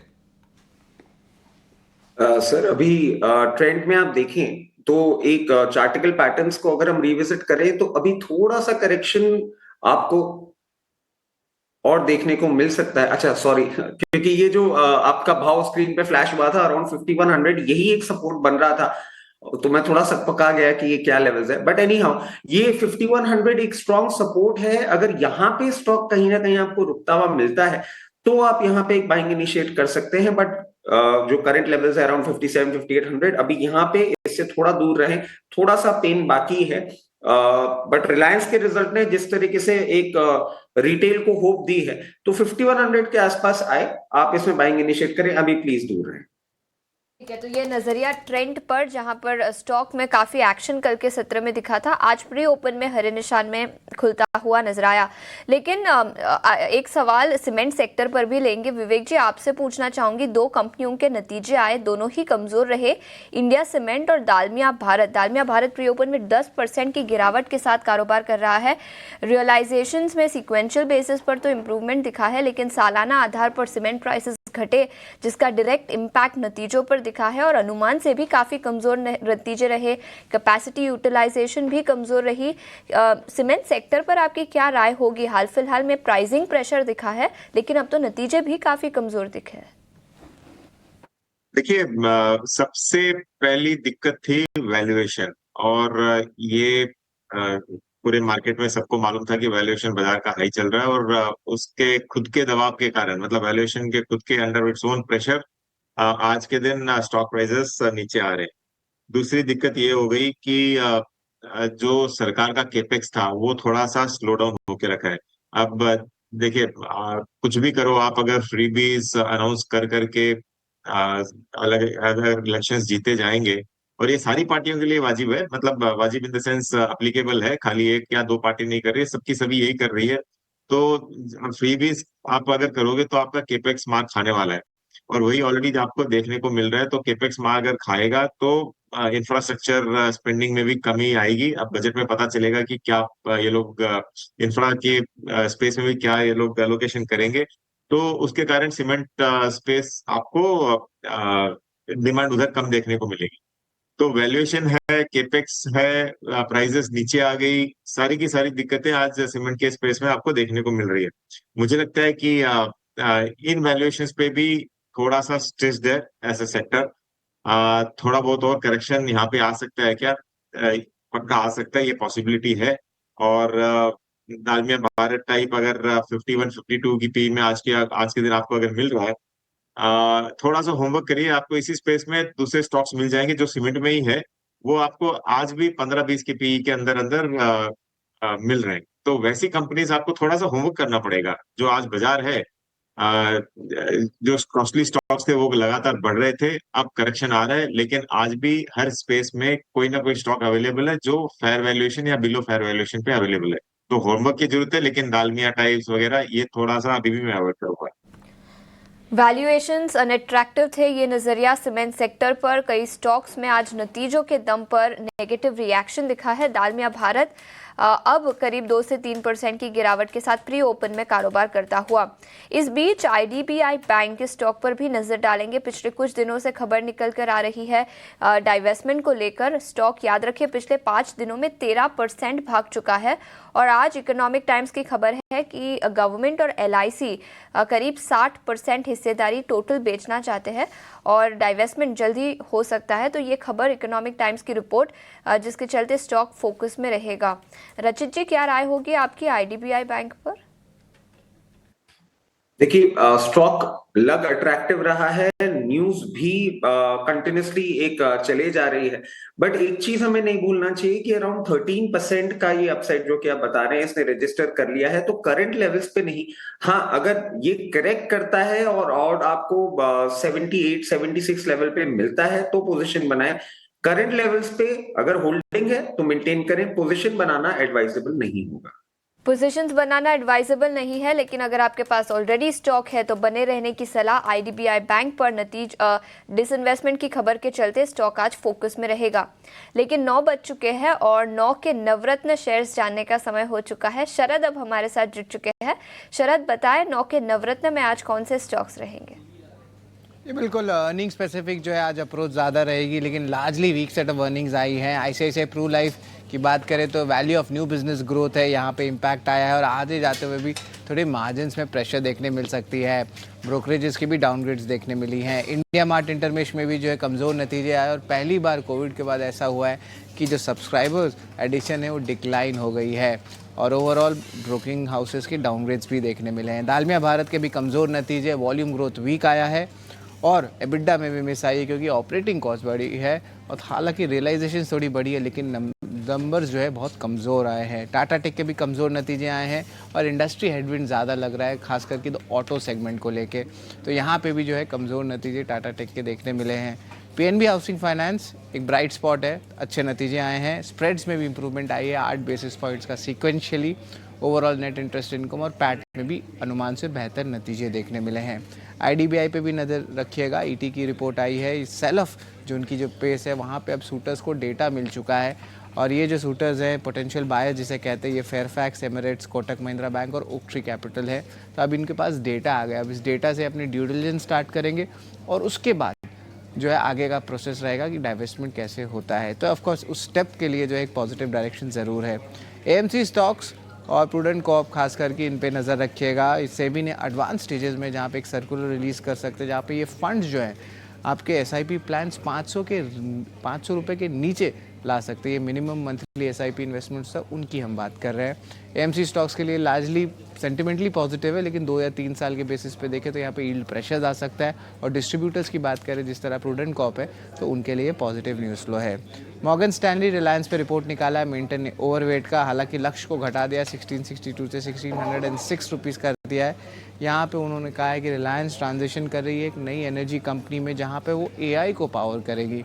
तो एक अलग नज़रिया वाला रिपोर्ट आया है आपका मॉर्गन स्टैनली से। और आखिर में हमारा big bold brokerage DAM Capital की रिपोर्ट आई है करूर व्यास बैंक में। इनिशिएट बाय किया है, टारगेट प्राइस 274 का है, करंट लेवल से लगभग 20% अपसाइड का। और उसके अलावा जो है फाइनेंशियल परफॉर्मेंस, बिजनेस आउटलुक जो है वो ज़्यादा प्रेडिक्टेबल हो गया है और सस्टेनेबल रेशियोज जो है लॉन्ग टर्म बेसिस पे देखने मिल सकता है। तो एक पॉजिटिव नज़रिया जो है आपको देखने मिल रहा है। ठीक है, ये 9 के 9 शेयर जो नवरत्न शेयर के अंदर आपको दिखाते हैं वो आपने यहाँ पे देख लिए होंगे। थोड़ा मार्केट के अंदर आते हैं, लेवल्स भी फ्रीज होने को ही हैं जस्ट। मैं आपके सामने जरा कुछ ऐसे शेयर्स रखता हूँ जहाँ पर आज मार्केट का ट्रेड थोड़ा बेहतर बन सकता है। क्या आज भी अपोलो हॉस्पिटल चलेगा? एक बार ज़रा पता कर लेते हैं। रचित, ज़रा अपोलो हॉस्पिटल के चार्ट देख के बताना आज भी चल सकता है क्या? और ठीक है, विवेक सर से पता कर लेते हैं फिर। विवेक सर, ये बजट के अंदर अगर हेल्थ का बजट बढ़ता है तो क्या निजी हॉस्पिटल्स वालों को कोई हेल्प होगी क्या? जैसे कि अपोलो हॉस्पिटल है, फोर्टिस है और भी कई है। देखिए, जहां तक हेल्थ का बजट बढ़ने का सवाल है, मुझे लगता है कि आपको ज्यादा इंश्योरेंस कंपनीज पे फोकस करना होगा, क्योंकि मोस्टली सरकार का फोकस यही रहता है कि इंश्योरेंस कंपनी के थ्रू आप हेल्थ कवरेज करो। और जहां तक वैल्यूएशंस का सवाल है, डेफिनेटली हॉस्पिटल्स जहां तक है, आपका वैल्यूएशन कोई कंफर्टिंग लेवल्स पे नहीं है। अपोलो आज के दिन 85 की पी पे, मार्केट कैपिटलाइजेशन करीबन 1 लाख करोड़ के ऊपर। आ, तो जितना ये प्रॉफिट कमाती है, उसका आप जस्टिफिकेशन 1 लाख करोड़ का मार्केट कैप पे नहीं दे सकते हो। तो ये 100% श्योरिटी है। लेकिन हाँ, longer term health care, pharma and health care, इस पे मैं बुलिश हूँ। मुझे लगता है कि जैसे जैसे अगले 2 या 3 साल के अंदर ये सारे के सारे आपको डबल डिजिट रिटर्न्स आराम से देखे जाएंगे। तो ये short term definitely negative, but medium term to longer term मैं पॉजिटिव इस पे। ठीक है, एक अहम खबर भी आपके सामने हम रखेंगे, एक्सक्लूसिव खबर है, लेकिन उससे पहले विवेक जी एक छोटा सा पॉइंट और, ये सीमेंट वाली कंपनीज को प्लस कर लें। आप अगर एक नाम बता देंगे तो और भी अच्छा होगा। मैं एक सीमेंट कंपनी लेके रखना चाहता हूँ बजट से ठीक पहले। तो देखो, आपको अगर सही में सीमेंट में एंट्री मारनी हो तो ऐसे डिस्क्लोजर ये मेरे क्लाइंट्स के पास ऑलरेडी होगा। एक साउथ बेस्ड कंपनी है, हमारे यहाँ की है, केसीपी लिमिटेड।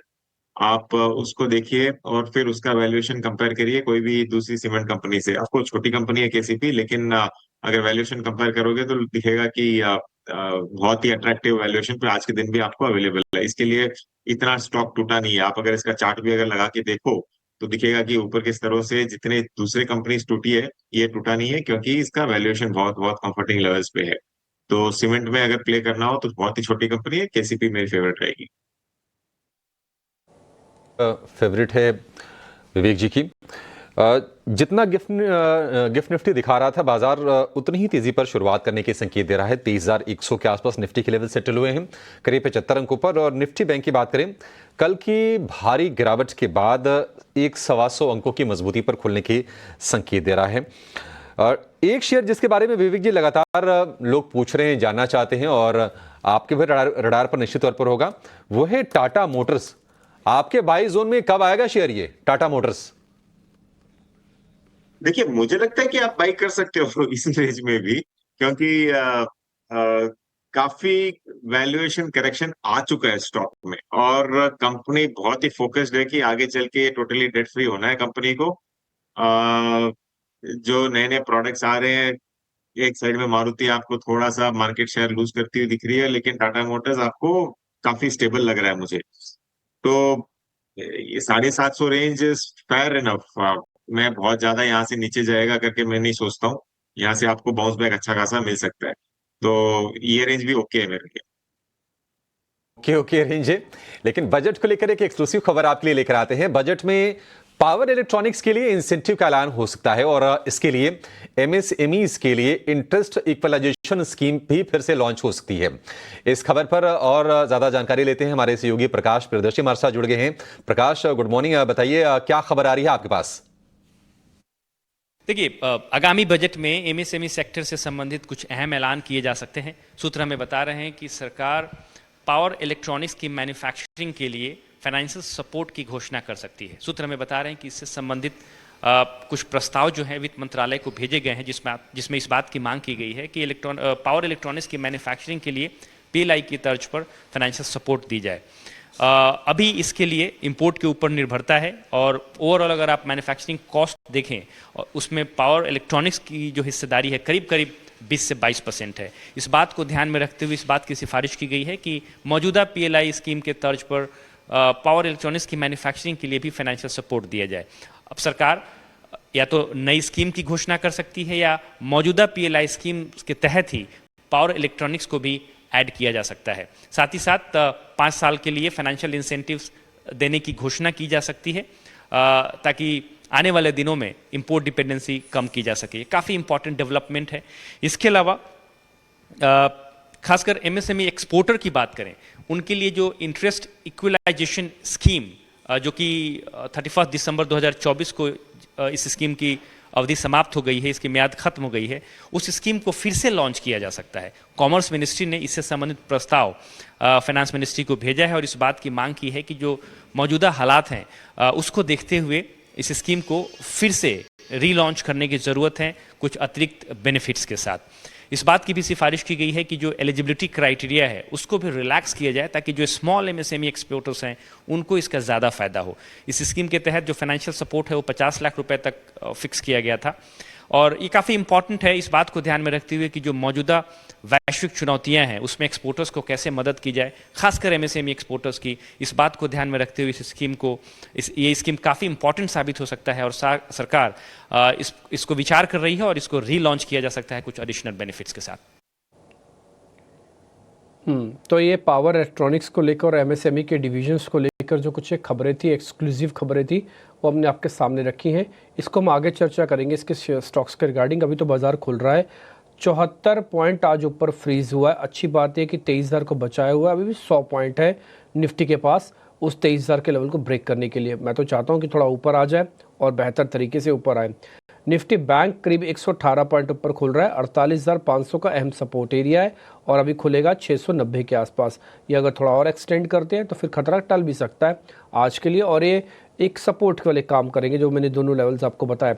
रिलायंस इंडस्ट्रीज 4 रुपये गैप के साथ खुल रहा है। HDFC बिल्कुल फ्लैट है, उसके अंदर किसी तरह का कोई मूवमेंट नहीं है। आज जो बढ़ने वाले शेयर्स हैं जो गैप के साथ खुलेंगे उसमें M&M खुलेगा बड़े शेयरों में, अदानी पोर्ट और NTPC खुलेगा बड़े शेयरों में गैप में, और इसके अलावा जो बड़े शेयर्स और शेयर्स हैं उसमें Oracle finance, energy solutions, Hindustan zinc, Hind petro, ये कुछ एक और शेयर्स हैं जो बड़े गैप के साथ खुलेंगे। जोमैटो की आज भी पिटाई होगी, शुरुआत में 3% तो वो नीचे खुल रहा है। खैर, मार्केट की ओपनिंग इस समय आप अपनी स्क्रीन पर देख पा रहे हैं। 6 सेकंड के बाद बेल रिंग होना शुरू हो जाएगी और उसके बाद फिर आपको टिक्स आना शुरू हो जाएंगे। इनफैक्ट अब पहला टिक आ भी गया है। अब करीब 70 पॉइंट ऊपर अभी भी निफ्टी है। बैंक निफ्टी ने जो बढ़त थी 150 पॉइंट के आसपास की बनाई वो अब आधी कर दी है। इंडिया विक्स स्लाइटली टूटा है बट थोड़ा वेट करना है। इंडिया विक्स का अभी भी 17 के आसपास रोवर कर रहा है, घूम रहा है, थोड़ा कम होना चाहिए। इंडिया विक्स जैसे कम होगा ना, ट्रस्ट में आप मार्केट के अंदर अपने बॉटम्स को ढूंढने का प्रयास आप भी शुरू कर देना और छोटा मोटा इंट्राडे स्विंग का भी इस्तेमाल करना, ठीक है। तो ये आप ज़रूर ध्यान रखना। ये जो 17 का विक्स है ये बस थोड़ा गिरना चाहिए। देखो बैंक निफ्टी वापस से 100 पॉइंट के ऊपर आ गया है, एक्सट्रीम वॉलेटाइल है, जल्दी जल्दी कोई पोजीशंस लेना नहीं, थोड़ा चेक एंड बैलेंस कर लेना। इसलिए देखो आप ऑप्शंस के अंदर भी कोई बहुत मेजर मूवमेंट नहीं आ रहा, ना तो कॉल टूट रही है ना ही पुट टूट रही है, क्योंकि अभी वो डायरेक्शन नहीं मिल रही। जब स्ट्रॉन्ग डायरेक्शन मिलेगी उसके बाद मार्केट आपको अच्छा मूव करता हुआ दिखेगा। बट एनी हाउ पहले कुछ बड़े शेयर्स ले आइए स्क्रीन पर जो आप दिखाई रहे हैं, TCS, Infosys, Reliance industries, HUL, L&T, HDFC bank, ये कुछ एक शेयर्स हैं जो आपको स्ट्रेंथ में दिख रहे होंगे। इसमें से कोई भी शेयर ऐसा नहीं है जो इस समय थोड़ा खराब आपको दिखे। ज़्यादातर शेयर इस समय थोड़े ठीक है और मैं उम्मीद करता हूँ कि खराब नहीं भी होंगे। फिलहाल बैंक निफ्टी अपनी बढ़त को धीरे धीरे खो रहा है। HDFC के अंदर बढ़त तो है बट उतनी नहीं है, अभी 6 पॉइंट की है। देखते हैं अभी क्या होता है। रिलायंस इंडस्ट्रीज वापस से लाल निशान में अब आ गया है। थोड़ा रुकिए, मैं बार बार इस लेवल को बोल के आपको भी ज़रा उत्तेजित नहीं करना चाहता, इसलिए थोड़ा रुकिए, इंडेक्स को अपनी जगह बनाने दीजिए आज, उसके बाद फिर देखते हैं। अगर आज वीक होगा तो फिर वीक होता जाएगा, ध्यान रखिएगा। हाँ, अभी भी एडवांस डिक्लाइन की रेशो उतनी ठीक नहीं है। 800 वर्सेस 1100 शेयर्स हैं। कल भी हम खराब रेशो के साथ ही गए थे, इसलिए ऑप्शंस के अंदर कोई बड़ा मूवमेंट अभी भी आपको नहीं आ रहा है, क्योंकि अभी डायरेक्शनलेस मार्केट्स थोड़ा आपको बनता हुआ दिख रहा है। अब आ जाते हैं कुछ मिड कैप और कैटेगरी के शेयर्स के अंदर, वहाँ पे क्या हो रहा है। बॉम्बे बर्मा आज करीब 3% ऊपर है, BBTC के नाम से होगा शेयर, जरा दिखाइएगा। इसके अलावा ओरेकल फाइनेंस करीब 2.5% ऊपर, यूनाइटेड स्पिरिट्स 2% ऊपर, इंडिगो भी आज ऊपर आया 1 से 1.5%। ये कुछ एक शेयर्स हैं जिन्होंने शुरुआत में 1% से ज़्यादा की बढ़त अपने यहाँ पे बनाई हुई है। अब आते हैं वीक काउंटर्स पे, इसी कैटेगरी में ही इंडिया मार्ट 9% नीचे, ICICI प्रूडेंशियल 5% नीचे, ओबेरॉय रियल्टी 3% नीचे, और अभी भी आप देखेंगे तो जोमैटो के अंदर भी करीब 3% तक की गिरावट अभी आपको स्क्रीन पर दिखेगी। कहने का मेरे मतलब है कि प्रेशर पूरी तरह से है, एडवांस डिक्लाइन की रेशो बताने के लिए सफिशिएंट है कि प्रेशर अभी भी काफ़ी ज़्यादा है। अब मैं कुछ नेक्स्ट 50 वाले शेयर्स आपको बता देता हूँ, जहाँ पे जैसे बजाज होल्डिंग्स हैं वो करीब आज ऊपर है 1 से 1.5%। हाँ, इसके अलावा जो आज कमज़ोर मेरे को दिख रहा है, डिक्सन तो खैर दिख ही रहा है, वो तो सेकेंड डे है जब वीक हो रहा है 2.5% नीचे। टाटा टेक्नोलॉजी के नाम से जुड़ा हुआ एक शेयर है, वो भी करीब 2% नीचे है। ये हीट मैप आपकी स्क्रीन पर है। अगर आप हीट मैप देख रहे हैं तो आप यहाँ पे साफ साफ देखेंगे कि निफ्टी बैंक के अंदर HDFC और ICICI बैंक के अंदर हल्की बढ़त है, कोटक के अंदर बढ़त है, एक्सिस के अंदर बढ़त है। उम्मीद करता हूँ कि चारों शेयर बड़ी अच्छी वेटेज रखते हैं, ये ना गिरे और थोड़ी थोड़ी और स्ट्रेंथ लेके आएँ, इन्हीं की वजह से हम ऊपर आ सकते हैं। और भी कुछ हीट मैप आपकी स्क्रीन पर आएंगे, आप उसको देख सकते हैं। जैसे फार्मास्यूटिकल्स का इंडेक्स है, इसमें डॉक्टर रेड्डीज है, सन फार्मा है, ये कुछ एक और शेयर्स हैं जो आपको बढ़ते हुए दिख रहे हैं। इप्का लैब भी इंटरेस्टिंग शेयर्स है, आप इसको भी नज़रअंदाज ना कीजिएगा। हीट मैप में FMCG भी आ रहा है, सबसे ऊपर तो आपको यूनाइटेड स्पिरिट्स ही दिखेगा। और मैंने कल भी आपको UBL और USL दोनों के बारे में बताया था कि अच्छे चल सकते हैं। इमामी, मैरिको जैसे शेयर्स भी एक्टिव हुए हैं, डाबर भी एक्टिव हुआ है। और मेरा निजी तौर पर, हाँ पर्सनल मेरा मानना है कि इस बार के बजट के अंदर कंजम्पशन की थीम सबसे ज़्यादा हैवी थीम रहने वाली है कि इसको लेकर सरकार का स्टांस क्या है। निफ्टी रियल एस्टेट के अंदर सेलेक्टिव होने की ज़रूरत है, आप अपनी स्क्रीन पर देख ही रहे हैं। मेटल्स के अंदर भी जल्दबाजी ना कीजिएगा, जब तक टैरिफ को लेकर और थोड़ी क्लैरिटी नहीं आ जाती, 5-7 मिनट बाद ही, 5-7 दिन बाद ही आप मेटल्स पे कोई बड़ी पोजीशंस लेना। हाँ, अगर लेना हो तो छुटपुट लेना, और वो भी ऐसे लेना कि जिसका डोमेस्टिक और ग्लोबल एक्सपोजर बराबर चलता हो। एक्सट्रीम ग्लोबल एक्सपोजर वाली कंपनीज को मत पकड़ना। ये कुछ एक ऑटो के स्टॉक्स हैं, मारुति, अशोक लीलैंड, हीरो मोटोकॉर्प जैसे शेयर्स आपको स्क्रीन पर तेज दिख रहे होंगे। सिर्फ मैं इसमें यही बात कहना चाहता हूँ आपसे कि आप बड़े शेयरों का ही मौका लें। अभी पक्के शेयर्स सिर्फ बड़े शेयर्स हैं, वो आपको अच्छे रेट पे मिल जाएंगे, तो क्यों आप अभी छोटे शेयर्स पे जाना चाहते हो? बोले जी रिटर्न अच्छा मिलेगा। किसने कहा है कि बाजार यहाँ से बिल्कुल ठीक होने जा रहा है, रिटर्न अच्छा मिलेगा? और अगर यहाँ से और नीचे चलेंगे तो रिटर्न और भी बुरा मिलेगा। तो इसलिए अभी अगर आप एकोमुलेट भी कर रहे हैं ना, तो पहले अच्छे शेयर्स को एकोमुलेशन करो। आज विवेक कारवा ने आपको एक शेयर बताया, मैंने भी उनके सुनने के बाद ही वो शेयर देखा, उसका नाम था जियो फाइनेंस। मेरे को भी लगा कि हाँ 260-250 की रेंज में एक राउंड की बाइंग ज़रूर कर लेनी चाहिए शेयर के अंदर, क्योंकि 400 टिका के अब ये 250 में मिलता हुआ शेयर दिख रहा है आपको। ये कुछ स्मॉल कैप और मिड कैप के शेयर्स आपकी स्क्रीन पर हैं। मैं वापस से इंडाइसिस पे आता हूँ। 104 पॉइंट ऊपर है बैंक निफ्टी, और अभी भी 82 पॉइंट ऊपर है निफ्टी। जो इंडिया विक्स है ना, टूटने का नाम नहीं ले रहा। ऑल दो HDFC 10 रुपये ऊपर आ चुका है, रिलायंस भी वापस हर निशान में आ चुका है। इंडिया विक्स थोड़ा तोड़ो, इंडिया विक्स जब तक नहीं टूटेगा थोड़ा सा मार्केट का तेज़ मोमेंटम नहीं बनेगा, बन जाएगा बट तेज़ मोमेंटम, शार्प रिकवरी के लिए इंडिया विक्स का थोड़ा सा कूल ऑफ होना ज़रूरी है। कम से कम 16 आ जाए तो आप देखेंगे मज़ा आएगा आपको। अब मेरे दोनों सहयोगी मार्केट के मेहमानों से कनेक्ट करके आपके सामने शेयर्स लेके आ रहे हैं।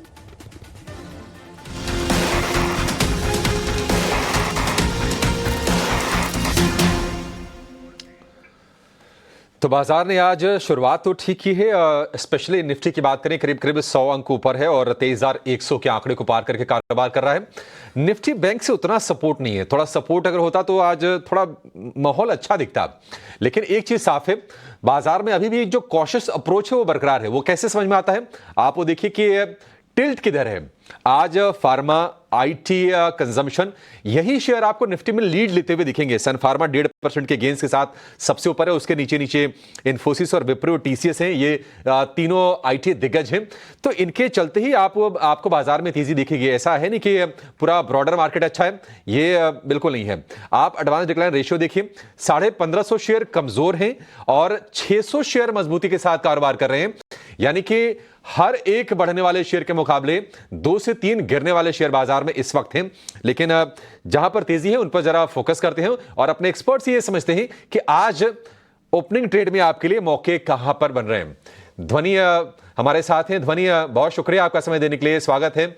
बताइए आपने क्या स्पॉट किया ओपनिंग के लिए?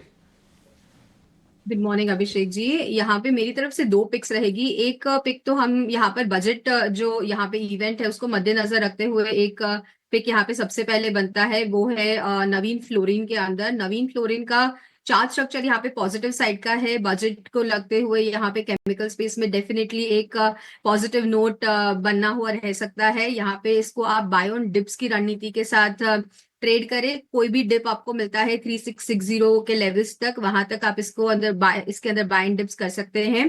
टारगेट इसका जो है वो 4000 का रहेगा। स्टॉप लॉस जो है वो आपको 3540 का लगा के रखना है। और दूसरा काउंटर जो मुझे आज के सत्र में पसंद आ रहा है वो है अदानी पोर्ट्स का काउंटर। ओवरऑल काउंटर के अंदर जो है एक गिरावट है वो कंटिन्यू होती हुई देखने को मिल रही है। इनफैक्ट यहाँ पर कल के सेशन के बाद आज के सेशन में भी एक फॉलो अप सेलिंग जो है वो यहाँ पे प्रेशर कंटिन्यू हो रहा है। करंट लेवल से आप अदानी पोर्ट्स को शॉर्ट कीजिए। नीचे की तरफ इसका जो टारगेट है वो यहाँ पे बनता है 1050 का।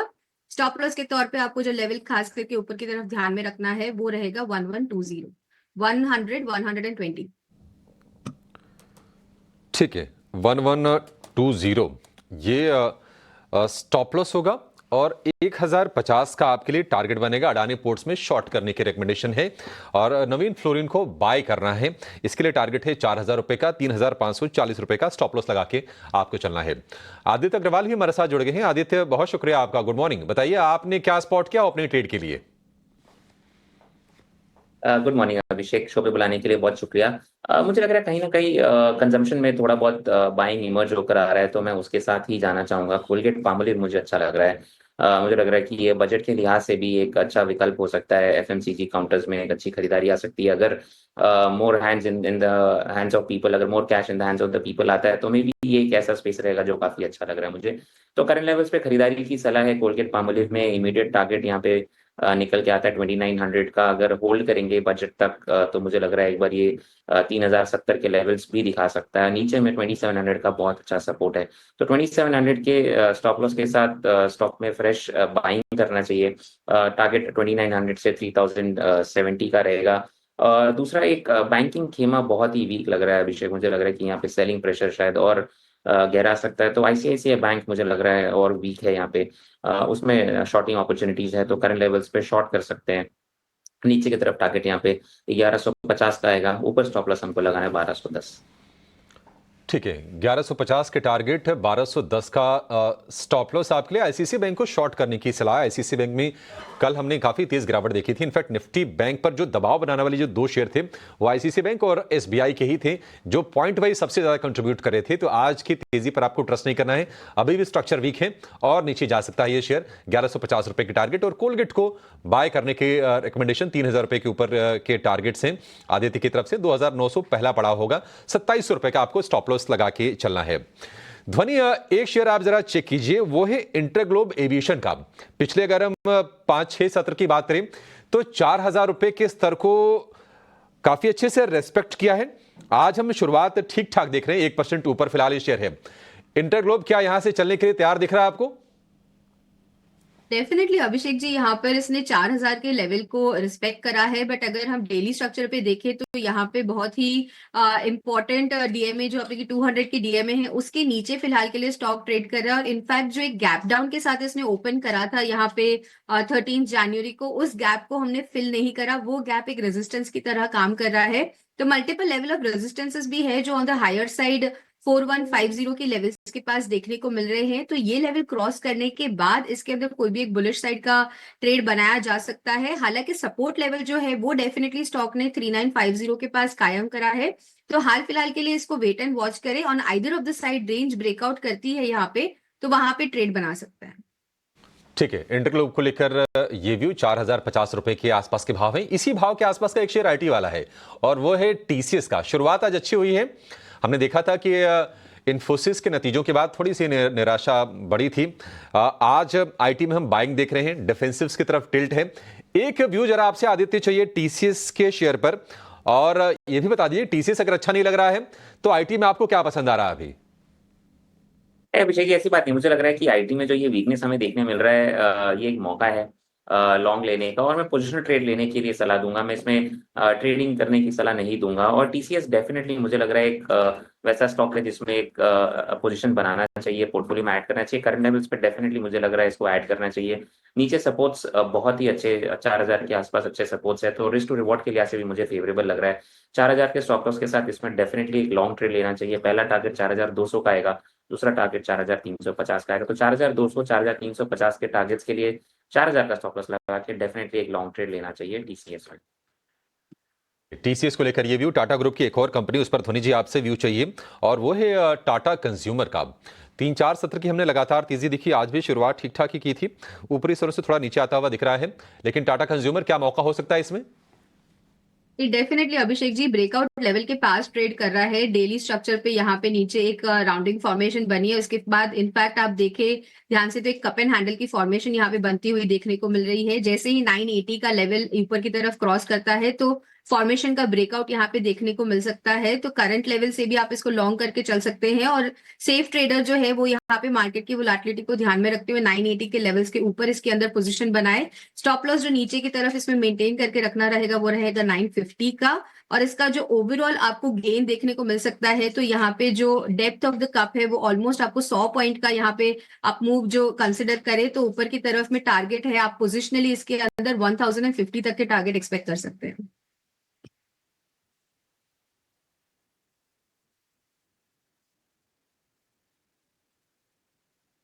ठीक है। क्या देखो मार्केट के अंदर अभी क्या है ना, निफ्टी तो अपने आप को किसी ना किसी तरह से मैनेज कर रहा है, but bank Nifty extreme volatile है, वो अभी भी आपको थोड़ा ऊपर नीचे कर रहा है।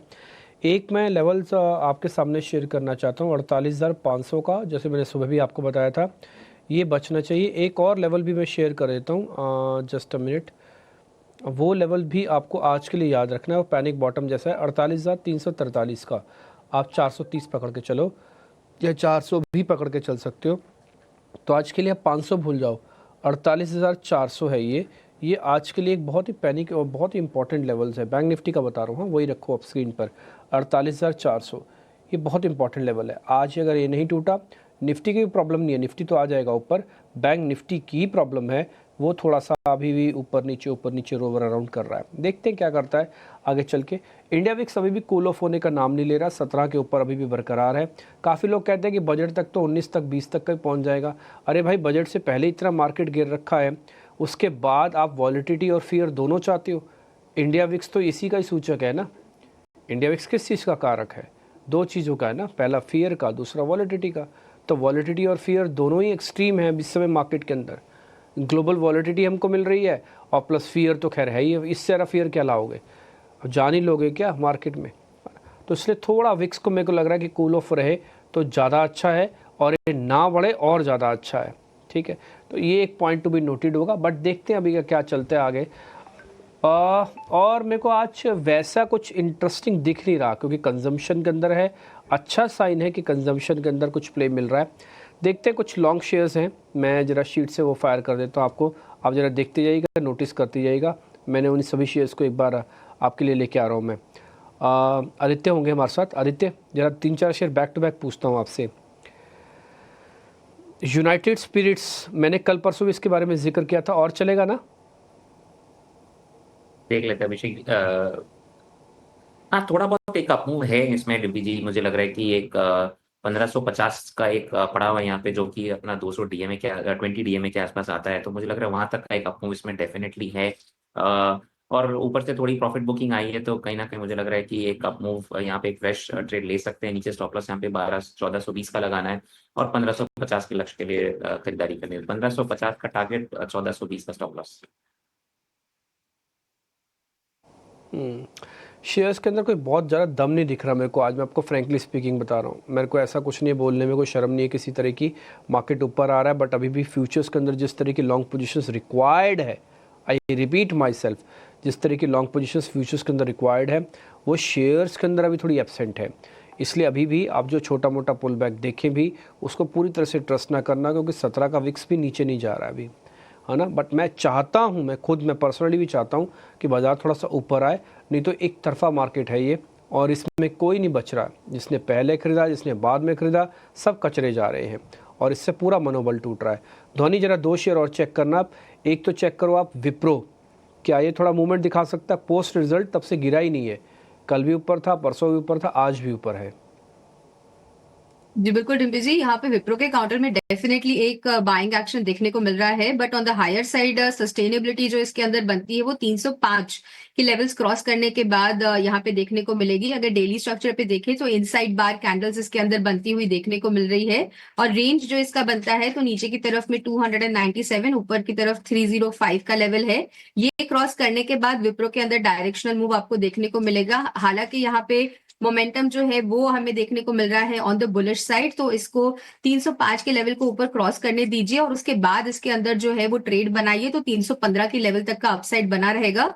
स्टॉप लॉस उसके लिए आपको मेंटेन करना रहेगा नीचे की तरफ में 297 का। ठीक है, कुछ शॉर्ट कवरिंग के शेयर्स में चेक कराता हूँ। लॉन्ग साइड पे तो अगर है नहीं शेयर, शॉर्ट कवरिंग में भी शेयर्स नहीं है, मोमेंटो ही नहीं है। क्या पूछूं मैं आपसे, मेरे को भी यही समझ में नहीं आ रहा। छोड़ देता हूँ शॉर्ट कवरिंग को, फिर मैं वापस शॉर्ट वाले शेयर्स पता करता हूँ जहाँ पे वीकनेस है आज। एक बार ज़रा ये इंडिया मार्ट दिखाना, 7% टूटा हुआ है। इंडिया मार्ट दिखाना, आईसीआईसीआई प्रूडेंशियल दिखाना, ये भी 9% नीचे है। शेयर तो धो रहे हैं, ज़बरदस्त पिटाई हो रही है शेयर्स की तो। ओके ठीक है, पॉलिसी बाज़ार। आदित्य एक बार ज़रा पॉलिसी बाज़ार का शेयर चेक करना, पीबी फिनटेक के नाम से मिलेगा, तो पॉलिसी बाज़ार लिख दोगे तब भी आ जाएगा। ये करीब 4% तक नीचे है, ये और गिर सकता है क्या? शॉर्टिंग एग्रेसिव है बिल्कुल डिम्पी जी, बिल्कुल डिम्पी जी, अपने 200 डीएमए को ब्रेक किया है स्टॉक ने। बहुत सारे नेगेटिव डाइवर्जेंसेस बिल्डअप थे मल्टीपल टाइम फ्रेम चार्ट पे। तो मुझे लग रहा है कि अभी भी वीकनेस इसमें बाकी है। आरएसआई ने 40 लेवल क्रॉस नहीं किया, पुल बैक पे वहां से एक फ्रेश डाउन मूव स्टार्ट हो गया है। तो सारे पैरामीटर्स के लिहाज से मुझे वीकनेस और गहराता हुआ लग रहा है स्टॉक में। नीचे की तरफ इमीडिएट सपोर्ट इसमें एक 1500 का है। 1500 के नीचे अगर ब्रीच करता है तो 1430 के लेवल्स तक टेस्ट कर सकता है स्टॉक। तो काफी ज्यादा वीकनेस है स्टॉक में। मैं अभी हड़बड़ा के लॉन्ग ट्रेड नहीं लेने की सलाह दूंगा। इनफैक्ट अगर आपके पास स्टॉक पहले से लॉन्ग था तो एक स्टॉप लॉस लगा है 1550 का, उसके नीचे एग्जिट करना चाहिए। लॉन्ग पोजीशन से लॉस एक बार बुक करे, और नीचे अगर स्टॉक 1430 के आसपास आता है तो फिर एक फ्रेश एंट्री लें। अभी भी आप ना कोई भी, मैं ये बात आपसे इसलिए बोलना चाहता हूँ, अभी कोई भी शेयर के अंदर एग्रेशन मत दिखाना बॉस। मार्केट बहुत बहुत बहुत नाजुक दौर से गुजर रहा है। अगर यहाँ से थोड़ा भी क्रैक आया तो ये वाइड कर देगा इस क्रैक को, और अगर यहाँ से छोटा भी पुल बैक आया तो ना उस पुल बैक पर ट्रस्ट नहीं कर सकते अभी आप एक बहुत ही मुश्किल दौर से गुजर रहे हो। और मैं बोलूँगा इसकी जो की है ना वो बैंक निफ्टी के पास है। आज निफ्टी के पास नहीं है। आप सिर्फ 10 मिनट के लिए बैंक निफ्टी को उठा के सिर्फ रख लो अपने सामने, आपको आइडिया लग जाएगा मैं क्या कहना चाहता हूँ। आज बैंक निफ्टी ने शूट करना चाहिए वापस से, और अगर शूट करता है करीब 200-250 पॉइंट अगले कुछ एक देर में आ जाते हैं, जैसे अभी शूट करना शुरू किया है इसने, मैंने यही चीज़ नोटिस कर रखी है। जैसे थोड़ा भी शूट करता है ना ये, तो ये आपके बहुत काम का होगा। ये आपके ना मनोबल को ऊंचा करेगा और कुछ नहीं करेगा। लेवल्स तो बहुत दूर हैं ठीक होने के, बट हाँ आपके मनोबल को, आपके ना मेंटल थॉट प्रोसेस को, उसको काफ़ी अच्छा कर सकता है। तो बी अवेयर, थोड़ा सावधान। बैंक निफ्टी आज बहुत बहुत क्रिटिकल रोल अपनाने जा रहा है। ये आज का सबसे बड़ा सुपरस्टार और सबसे बड़ा कल्प्रिट भी हो सकता है। एक शेयर मेरे को और पता करना है, ध्वनि पटेल आपसे पता कर लेता हूँ। लॉन्ग साइड पे जब बैंक की बात छिड़ी गई है तो ज़रा बैंक वाला ही शेयर पता करता हूँ मैं आपसे। ज़रा आप चेक करेंगे। चलो पहले फाइनेंस वाला शेयर बताइए, जियो फाइनेंस या फिर श्रीराम फाइनेंस, दोनों में से क्या रखूं? जी बिल्कुल डिम्पी जी, यहाँ पे Jio finance definitely on the buy side आप देख सकते हैं। ओवरऑल जो स्टॉक है वीकलीज पे यहाँ पे काफी इंटरेस्टिंग लेवल पे है। सपोर्ट लेवल इसका बन रहा है यहाँ पे नीचे की तरफ में 265 से लेके यहाँ पे 255 की एक रेंज है जिसके अंदर इसका बेस फॉर्मेशन बनता हुआ देखने को मिल रहा है। तो जियो फाइनेंस के अंदर यहाँ पे डेफिनेटली पॉजिटिव नजरिया बनता है। जहां तक श्रीराम फाइनेंस का सवाल है, श्रीराम फाइनेंस के अंदर अभी फिलहाल के लिए मैं वेट एंड वॉच की सलाह दूंगी। यहाँ पे जो बाय एक्शन है वो आपको बुलिश साइड पर कन्विंसिंगली देखने को मिलेगा जैसे ही ऊपर की तरफ में हम वापस से 530 का लेवल क्रॉस करते हैं, क्योंकि इंट्राडे चार्ट्स पे वो लेवल जो है वो एक रेजिस्टेंस की तरह काम करते हुए देखने को मिल रहे हैं। तो यहाँ पे जियो फाइनेंस के अंदर आप स्लो एंड स्टेडी यहाँ पे इन्वेस्ट कर सकते हैं, बट श्रीराम फाइनेंस के लिए अगर आपको शॉर्ट टर्म ट्रेड लेना है 530 के लेवल के ऊपर लीजिए। ऊपर की तरफ का जो मोमेंटम है वो 545 तक भी बना रहेगा। स्टॉप लॉस नीचे मेंटेन करके रखना है, खास करके यहाँ पे 518 का। ठीक है, 518 रुपए का स्टॉप लॉस होगा श्रीराम फाइनेंस के लिए। फाइनेंशियल स्टॉक में ही एक और स्टॉक चेक करते हैं, आज बहुत तेजी से ऊपर आया है वीक मार्केट में, और वो है जना स्मॉल फाइनेंस बैंक का। 400 रुपए के ऊपर जाकर अब ये कारोबार कर रहा है। 12-13% के आसपास का उछाल है। आदित्य जरा इसको आप चेक कीजिए, जना स्मॉल फाइनेंस बैंक क्या लेवल्स आप अब देख रहे हैं, और क्या इस गैप के बाद खरीदना है या फिर अवॉइड कर दें इसको? मुझे लगता है थोड़ा एक बार और अवॉइड करना चाहिए, इतनी जल्दी तेजी नहीं करनी चाहिए, क्योंकि अभी फर्स्ट डे है एक अप मूव का। थोड़ा अगर ये 420 लेवल्स को क्रॉस करके उसके ऊपर ट्रेड करता है तो मे बी एक फ्रेश ट्रेड लिया जा सकता है। करंट लेवल्स पे मैं थोड़ा सा अवॉइड करूंगा, क्योंकि ऑलरेडी स्टॉक 12% ऊपर आ चुका है। तो कहीं ना कहीं अगर पुल बैक आता है तो फिर वापस से समझ में आएगा कि ट्रेंड इंटैक्ट है कि ये एक वन ऑफ मूव था। ठीक है, इसको आप अवॉइड कर सकते हैं।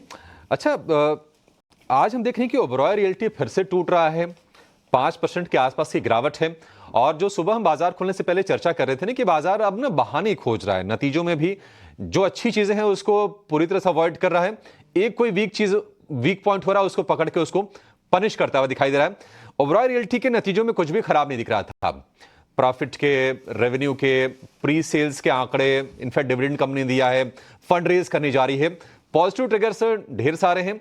हाँ, इक्का दुक्का चीजें हुई कि एक्सपेंस बढ़ा है, अगर आप ईयर ऑन ईयर देखेंगे 7% के आसपास के एक्सपेंसेस बढ़े हैं, लेकिन 2 सत्र में हम देख रहे हैं कि तेज बिकवाली।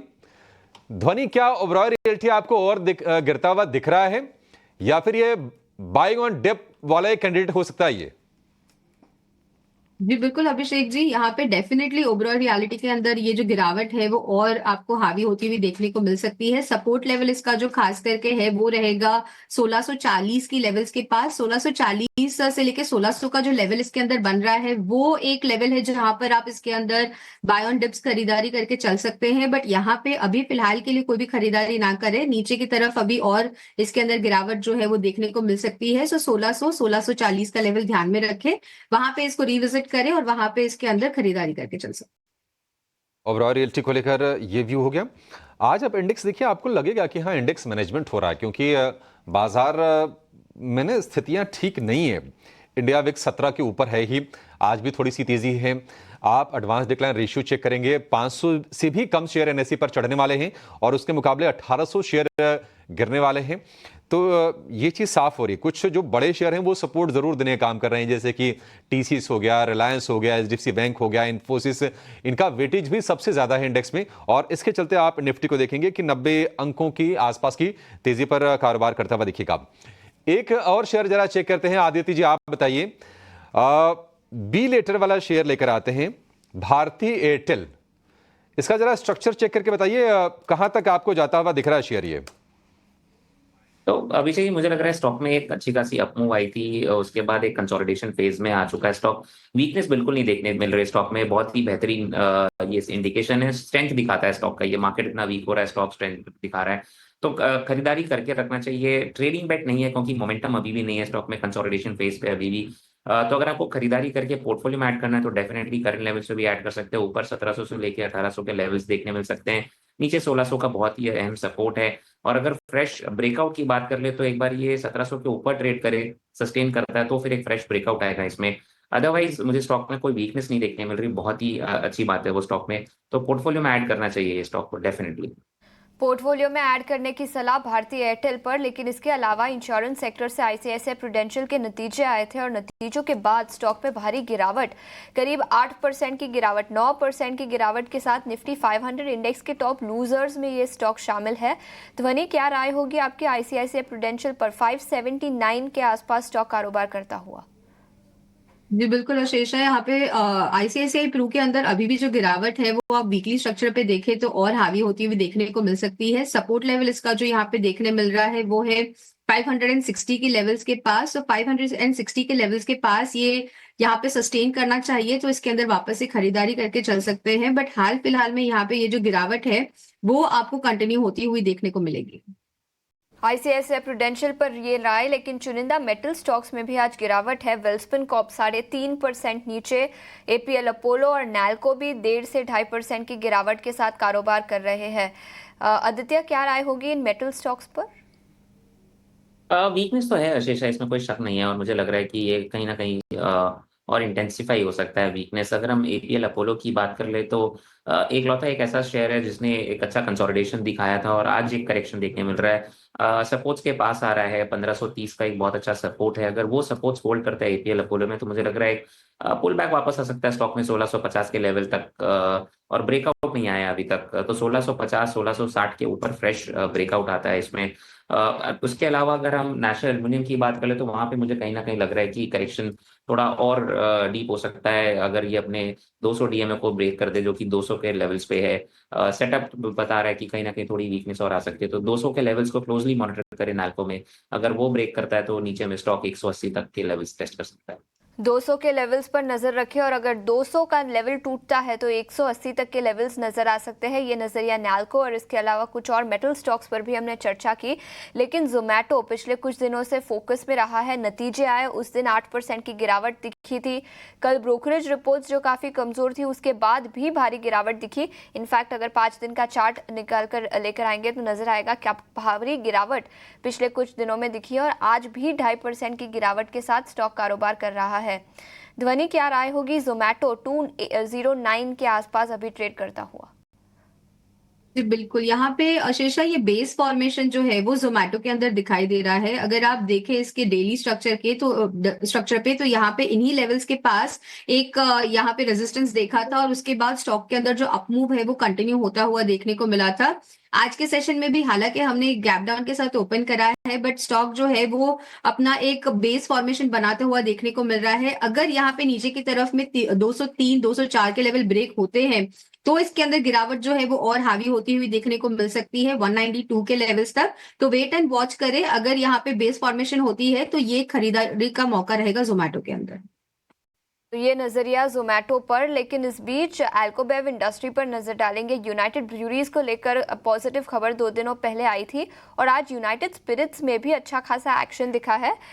यूनाइटेड ब्रूअरीज और यूनाइटेड स्पिरिट्स जो पिछले कुछ दिनों से फोकस में रहे हैं, लेकिन इसके अलावा आईटीसी और कोलगेट, इन दोनों स्टॉक्स पर भी नजरिया लेंगे।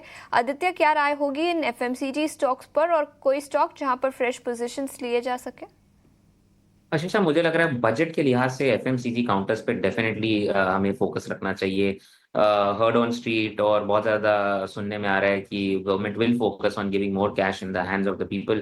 स्पेंडिंग बढ़ेगी तो एफएमसीजी खेमा जरूर मुझे लग रहा है कि आउट परफॉर्म करेगा यहाँ से।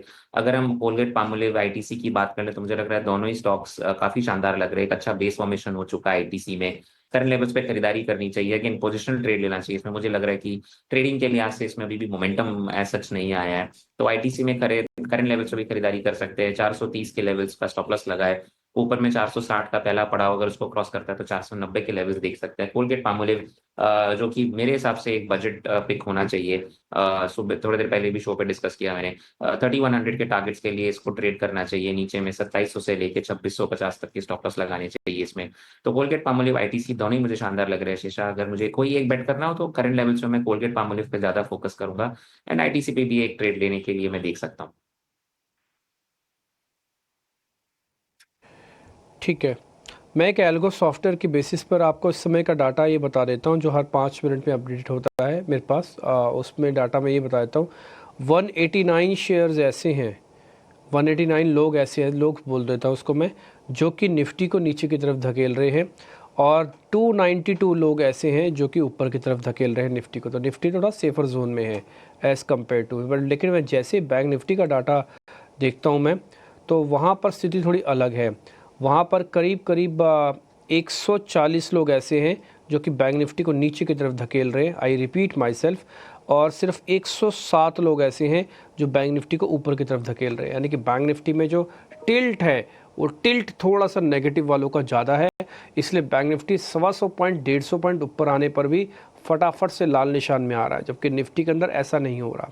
थोड़ी गंभीरता, थोड़ा जेस्चर है क्योंकि वो थोड़ा हैवी है, ये थोड़ा लाइट है और बहुत तेज़ी से ऊपर नीचे स्विंग मार रहा है। देख ही नहीं रहा 100-150 पॉइंट, तो ये ट्रस्ट मी 100-150 पॉइंट देख नहीं रहा। और इसी के हाथ में आज की है। ये आपके ट्रू पिक्चर आज की मार्केट को दिखा रहा है कि कैसे वॉलिटिलिटी और कैसे आपकी सोच या कैसे मार्केट के अंदर जब चीज़ें ठोस नहीं होती हैं तो कैसे मैं ऊपर नीचे स्विंग करूँगा मैं। ये बैंक निफ्टी आज क्लियर विजडम दे रहा है। किसी को अगर चेक करना हो कि बाज़ार क्या है तो उसकी एक पिक्चर आज बैंक निफ्टी में दिख रही है। किसी को जाके चेक करना हो तो देख सकते हैं। कोई एक्सपायरी वगैरह कुछ नहीं है, बट इतना एक्सट्रीम वॉलेटाइल और कोई सिर नहीं, कोई पाँव नहीं। आपके पास कोई ऐसा शेयर नहीं जो आपको वीक कर रहा हो, कोई ऐसा शेयर नहीं जो आपको स्ट्रॉन्ग कर रहा हो। आप कैसे उछल कूद मचा रहे हैं मार्केट के अंदर, साफ साफ समझ में आ रहा है। ये साफ साफ दिख भी रहा है। और ऑप्शंस के ट्रेड में फ़र्क है। मैं किसी वजह से आपको 50,000 की कॉल नहीं दिखा पा रहा हूँ। अगर आप 50,000 की कॉल देखेंगे ना तो उसका रेट है सिर्फ 190 रुपये और उसकी पुट पता है कितने रुपए की है? 1500 रुपये की पुट है। अगर मार्केट रिवर्सल करने पर आया, आप समझ सकते हैं इस कॉल का रेट क्या हो जाएगा, उस पुट की कीमत क्या हो जाएगी। अगर रिवर्सल करने पर आया, कंडीशन अप्लाइड, स्टार मार्क, अगर कंडीशन अप्लाइड रही एक बहुत ज़बरदस्त तरीके से एक बड़ा गेन इस कॉल से भी बनाया जा सकता है 50,000 वाली से, जिसकी कीमत अभी सिर्फ 150 रुपये है। ये 49,900 तक की कॉल है। मैं आप कॉल पुट आपको दिखा रहा हूँ, आप इसी से चलो आइडिया लगा लो। ये 1400 रुपये है पुट, दिखाओ इसकी कॉल दिखाओ, ये 200 रुपये है। तो 200 वर्सेस 1400 है, रिवर्सल लाओ, ये 1400 वाला 700 हो जाएगा और ये 200 वाला सीधा 500 हो जाएगा, यानी कि पैसा डबल हो सकता है। बट कंडीशन क्या है? रिवर्सल चाहिए, कम से कम इंट्राडे रिवर्सल भी चाहिए। चलो मत ले जाओ लंबा, इंट्राडे रिवर्सल तो लाओ। 300-400 पॉइंट खींचो तो सही बैंक निफ्टी को, और बहुत आसानी से खींचा जा सकता है। ऐसा कुछ नहीं है कि नहीं खींचा जा सकता। 17 के विक्स पे कोई भी चमत्कार किया जा सकता है। देखते हैं क्या होता है। मैं आपको एक्साइट नहीं कर रहा, बट सिर्फ आपको लेवल्स के हिसाब से बता रहा था। HDFC बैंक तिमाही नतीजे आने वाले हैं, नतीजे कैसे रहेंगे बताने के लिए मेरे साथ गौरव जुड़ रहे हैं। उनसे एक बार ज़रा प्रीव्यू ले लेते हैं, फिर हम बातचीत करेंगे आगे। गौरव जी बताइए कैसे आ रहे हैं HDFC बैंक के नंबर्स? जी हाँ, अगर हम बात करें HDFC बैंक की तो प्री क्वार्टरली अपडेट्स में हमने पहले ही देखा है कि कहीं पे लोन बुक ग्रोथ जो था वो 3% पे था। बट अगर हम सीक्वेंशियल लेवल पे बात करें तो कहीं पे होलसेल बैंकिंग की लोन बुक जो है वहाँ पे 2.9% की ग्रोथ देखने को मिली थी। इसी के अलावा अगर हम बात करें डिपॉजिट्स की तो वहाँ पे 16% का ग्रोथ देखने को मिला। बट इसी के साथ साथ दो चीज़ें यहाँ पे हाईलाइट करना ज़रूरी है। एक तो जो CD रेशियो है वो 99.2% पे आ गया है, इम्प्लाइड CD रेशियो। और इसी के साथ साथ अगर हम प्री क्वार्टरली अपडेट्स की बात करें तो कहीं पे जो टर्म डिपॉजिट्स और बल्क डिपॉजिट्स है वहाँ से ग्रोथ जो है वो ज़्यादा देखने को मिली थी। और इसी के बाद ब्रोकरेजेस का मानना ये था कि कहीं पे नेट इंटरेस्ट मार्जिन्स पे प्रेशर रह सकता है, क्योंकि ये जो होलसेल डिपॉजिट्स में जो ग्रोथ है और इसी के साथ साथ होलसेल लोन बुक में जो ग्रोथ है सीक्वेंशियल बेसिस पे, इसकी वजह से। इसी के साथ अगर हम बात करें नंबर्स की तो नेट इंटरेस्ट इनकम में अभी ब्रोकरेजेस का मानना यह है कि कहीं पे 8% की ग्रोथ हो सकती है, जबकि PPOP जो है वहाँ पे और प्रॉफिटेबिलिटी में हमें 5% की ईयर ऑन ईयर ग्रोथ जो है देखने को मिल सकती है। उनका मानना यह है कि ओवरऑल नेट इंटरेस्ट मार्जिन्स में कहीं पे मॉडरेशन देखने को मिलेगा 1 से 2 बेसिस पॉइंट का। और इसी के साथ साथ अगर हम बात करें क्रेडिट क्वालिटी की तो वहाँ पे कुछ भी कंसर्न्स उनको नहीं देखने को मिल रहे हैं। कहीं पे क्रेडिट कॉस्ट जो है वो नॉर्मलाइज होते हुए हमें देखने को मिल सकता है 0.5% पे, जबकि कॉस्ट टू इनकम रेशियो जो है वहाँ पे थोड़ी गिरावट जो है बैंक के लिए देखने को मिल सकती है। इसी के साथ साथ बैंक की कमेंट्री नेट इंटरेस्ट मार्जिन्स पे कैसे रहेगी, क्योंकि बैंक ने पहले भी कहा था कि उनका फोकस जो है वो प्रॉफिटेबिलिटी पे रहने वाला है, तो नेट इंटरेस्ट मार्जिन के ऊपर के ट्रैजेक्टरी के ऊपर कमेंट्री काफ़ी ज़्यादा ज़रूरी रहेगी। इसी के साथ साथ कहीं पे अगर हम बात करें बैंक की तो कहीं पे राइजिंग जो रिटेल स्ट्रेस है उसमें एक अच्छे प्लेस पे है, बट इसी के चलते कहीं पे क्रेडिट क्वालिटी पे कैसे बैंक की कमेंट्री रहेगी वो देखना ज़रूरी रहेगा। ओवरऑल अगर हम नंबर्स की बात करें तो एक अच्छे नंबर्स HDFC बैंक की तरफ से एक्सपेक्टेड है, बट फिलहाल के लिए नेट इंटरेस्ट मार्जिन्स पे नज़र रखना काफ़ी ज़रूरी रहेगा। ठीक है, स्लिपेजेस यानी कि जो नए NPA है उनमें थोड़ी सी बढ़ोतरी हो सकती है, मार्जिन पर थोड़ा सा दबाव बढ़ सकता है HDFC बैंक में। हालांकि आज हम देख रहे हैं कि नतीजों से पहले भी 0.25% के ऊपर ये शेयर कारोबार कर रहा है। और पिछले एक हफ्ते से अगर आप देखेंगे तो एक समय था, मतलब आज से 2-3 महीने पहले जब हम देखते थे कि 1600, 1650, 1650 रुपए के रेंज में शेयर कारोबार कर रहा था। पिछले एक हफ्ते से भी सेम ट्रेंड हम देख रहे हैं, इसी रेंज में है 1600 से 1650 वाले भाव के बीच में HDFC बैंक का शेयर। एक व्यू लेते हैं HDFC बैंक के शेयर पर नतीजों से पहले। ध्वनि आप जरा बताइए HDFC बैंक क्या कर रहा है, नतीजे आ जाने दे या आपके हिसाब से कोई ट्रेड बन रहा है इसमें? नहीं, डेफिनेटली अभिषेक जी, इवेंट है, इवेंट को यहाँ पे बीत जाने दीजिए, उसके बाद इसके अंदर कोई भी एक डायरेक्शनल मूव का ट्रेड बनाइए। ओवरऑल चार्ट स्ट्रक्चर भी सजेस्ट कर रहा है कि यहाँ पे रेंज फॉर्मेशन जो है वो आपको देखने को मिल रही है, ऊपर की तरफ 1660 का और नीचे की तरफ जो सपोर्ट लेवल हो यहाँ पे 1620 की लेवल के पास बना हुआ है। तो ओवरऑल रेंज का भी ब्रेकआउट हमें नतीजों के आने तक मिल जाएगा। तो यहाँ पे वेट एंड वॉच करें, एक बार इवेंट यहाँ पे निकल जाए, रिजल्ट्स आ जाए, उसके बाद रेंज ब्रेकआउट पे कोई भी एक साइड का ट्रेड लेंगे। HDFC बैंक को लेकर ये व्यू है। लेकिन दावोस में चल रहा है वर्ल्ड इकोनॉमिक फोरम की बैठक, जहां पर तमाम बड़े कॉरपोरेट्स हैं, राजनीति के धुरंधर हैं और भारत से भी एक बड़ा डेलीगेट्स वहां पर पहुंचा हुआ है। महाराष्ट्र के मुख्यमंत्री देवेंद्र फडणवीस भी उसमें शिरकत कर रहे हैं और महाराष्ट्र में निवेश को लेकर क्या प्लान्स हैं, क्या उनकी आगे की तैयारी है, इसके बारे में जानकारी भी दे रहे हैं। एक बार सीधे चलते हैं दावोस और सुनते हैं कि देवेंद्र फडणवीस क्या कह रहे हैं। Welcome to World Economic Forum 2025। हम इस समय है महाराष्ट्र पेविलियन के बाहर, यहाँ पर और मेरे साथ बहुत ही खास मेहमान है महाराष्ट्र के मुख्यमंत्री Shri Devendra Fadnavis ji. Sir, thank you so much for joining us on Times Network. और मैंने सुना बहुत सारे MOU साइन हुए हैं और काफ़ी बज़ है महाराष्ट्र को लेकर। कैसा रहा है अनुभव आपका? देखिए, बहुत अच्छा अनुभव रहा है और मैं ऐसा मानता हूँ कि जिस प्रकार से आज भारत में इन्वेस्टमेंट का क्लाइमेट तैयार हुआ है, और विशेष रूप से हमारे प्रधानमंत्री जी ने जो एक लीडरशिप पोजीशन हमारे देश को दी है, तो बड़े पैमाने पर लोग निवेश करना चाहते हैं भारत में। और ऑफ कोर्स भारत में जब निवेश की बात आती है तो महाराष्ट्र फोर फ्रंट पे होता है। तो आज हमने बहुत अच्छा परफॉर्म किया है। यहाँ पर करीब 32 MOUs हमने किए हैं, जिसकी कीमत 6 लाख करोड़ से भी ज़्यादा है। और अलग अलग सेक्टर में, इसमें इलेक्ट्रिक व्हीकल्स भी है, इसमें डेटा सेंटर भी है, इसमें मैन्युफैक्चरिंग भी है, इसमें डिफेंस मैन्युफैक्चरिंग भी है, इसमें केमिकल जोन भी है, इसमें यूनिवर्सिटीज़ भी है, फॉरेन यूनिवर्सिटीज़ भी है।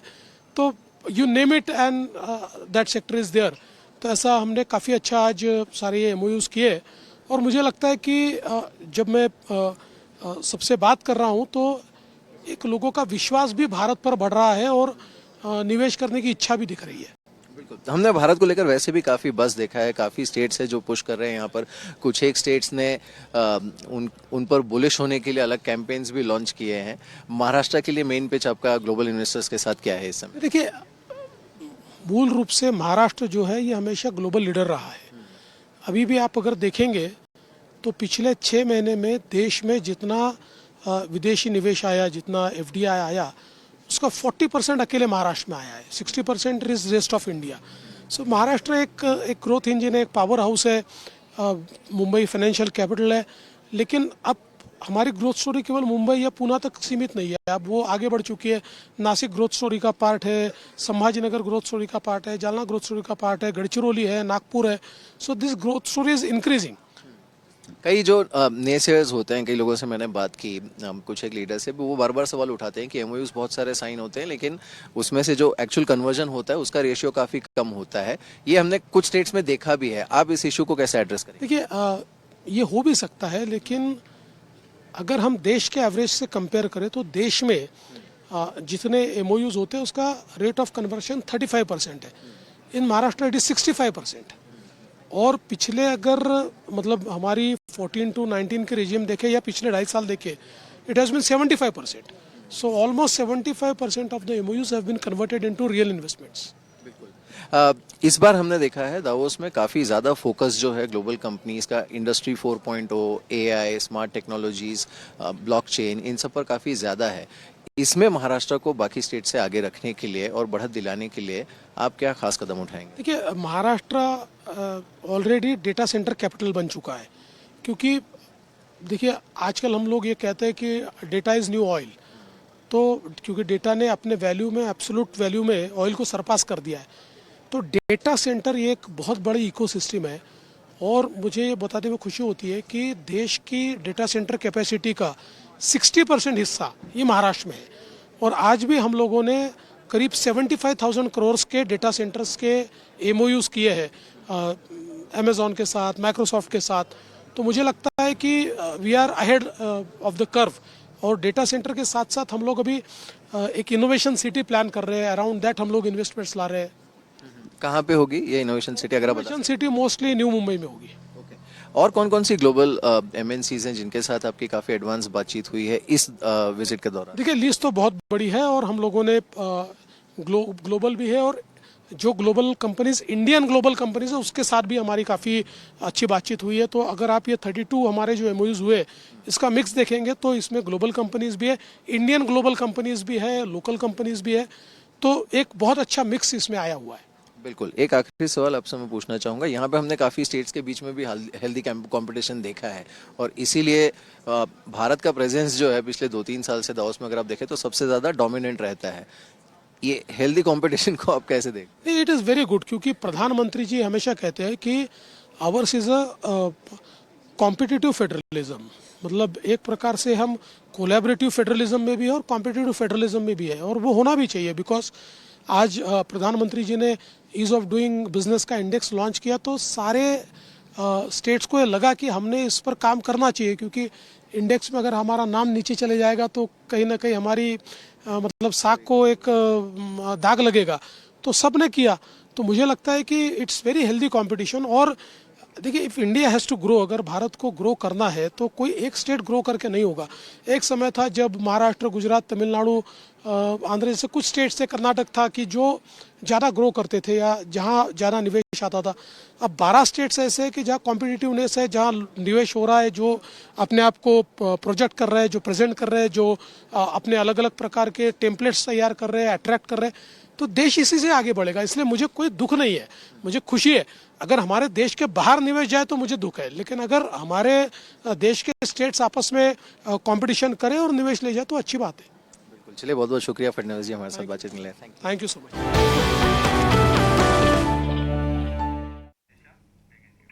वर्ल्ड इकोनॉमिक फोरम से कुछ ऐसे ही और इंटरव्यूज और इंटरैक्शंस हम आपके लिए लेकर आएंगे, लेकिन इस बीच कुछ और स्टॉक्स और सेक्टर्स पर चर्चा करेंगे।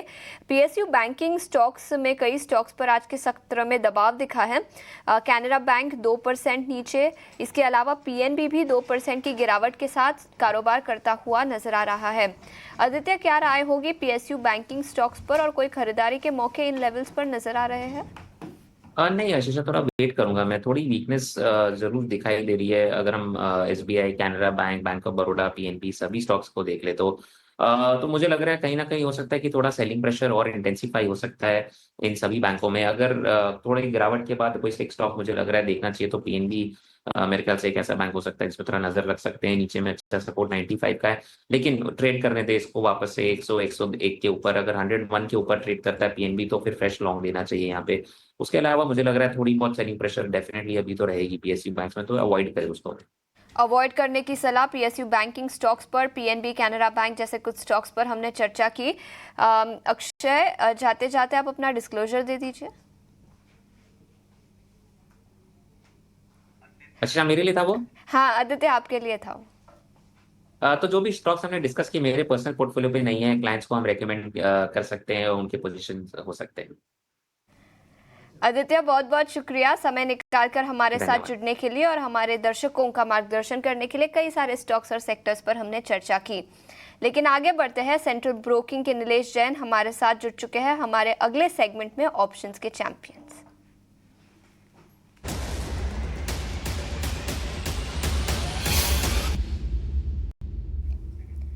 Nilesh, good afternoon. बताएं, वायदा बाजार से स्टॉक स्पेसिफिक आइडियाज कहां पर रहेंगे? Very good morning to you. देखिए, स्टॉक स्पेसिफिक कुछ एक चुनिंदा स्टॉक्स हैं जहां पर हम लगातार दबाव देख रहे हैं। आईजीएल इस पर्टिकुलर स्टॉक में हमें लगातार वीकनेस देखने को मिल रही है, तो यहाँ पर हम पुट ऑप्शन खरीदने की सलाह दे रहे हैं। 390 का पुट ऑप्शन जो 12 रुपये के आसपास ट्रेड हो रहा है, इसे खरीद के चल सकते हैं 9 रुपीज के स्टॉप लॉस से। 16 रुपीज एंड 20 रुपीज ये दो टारगेट्स होंगे।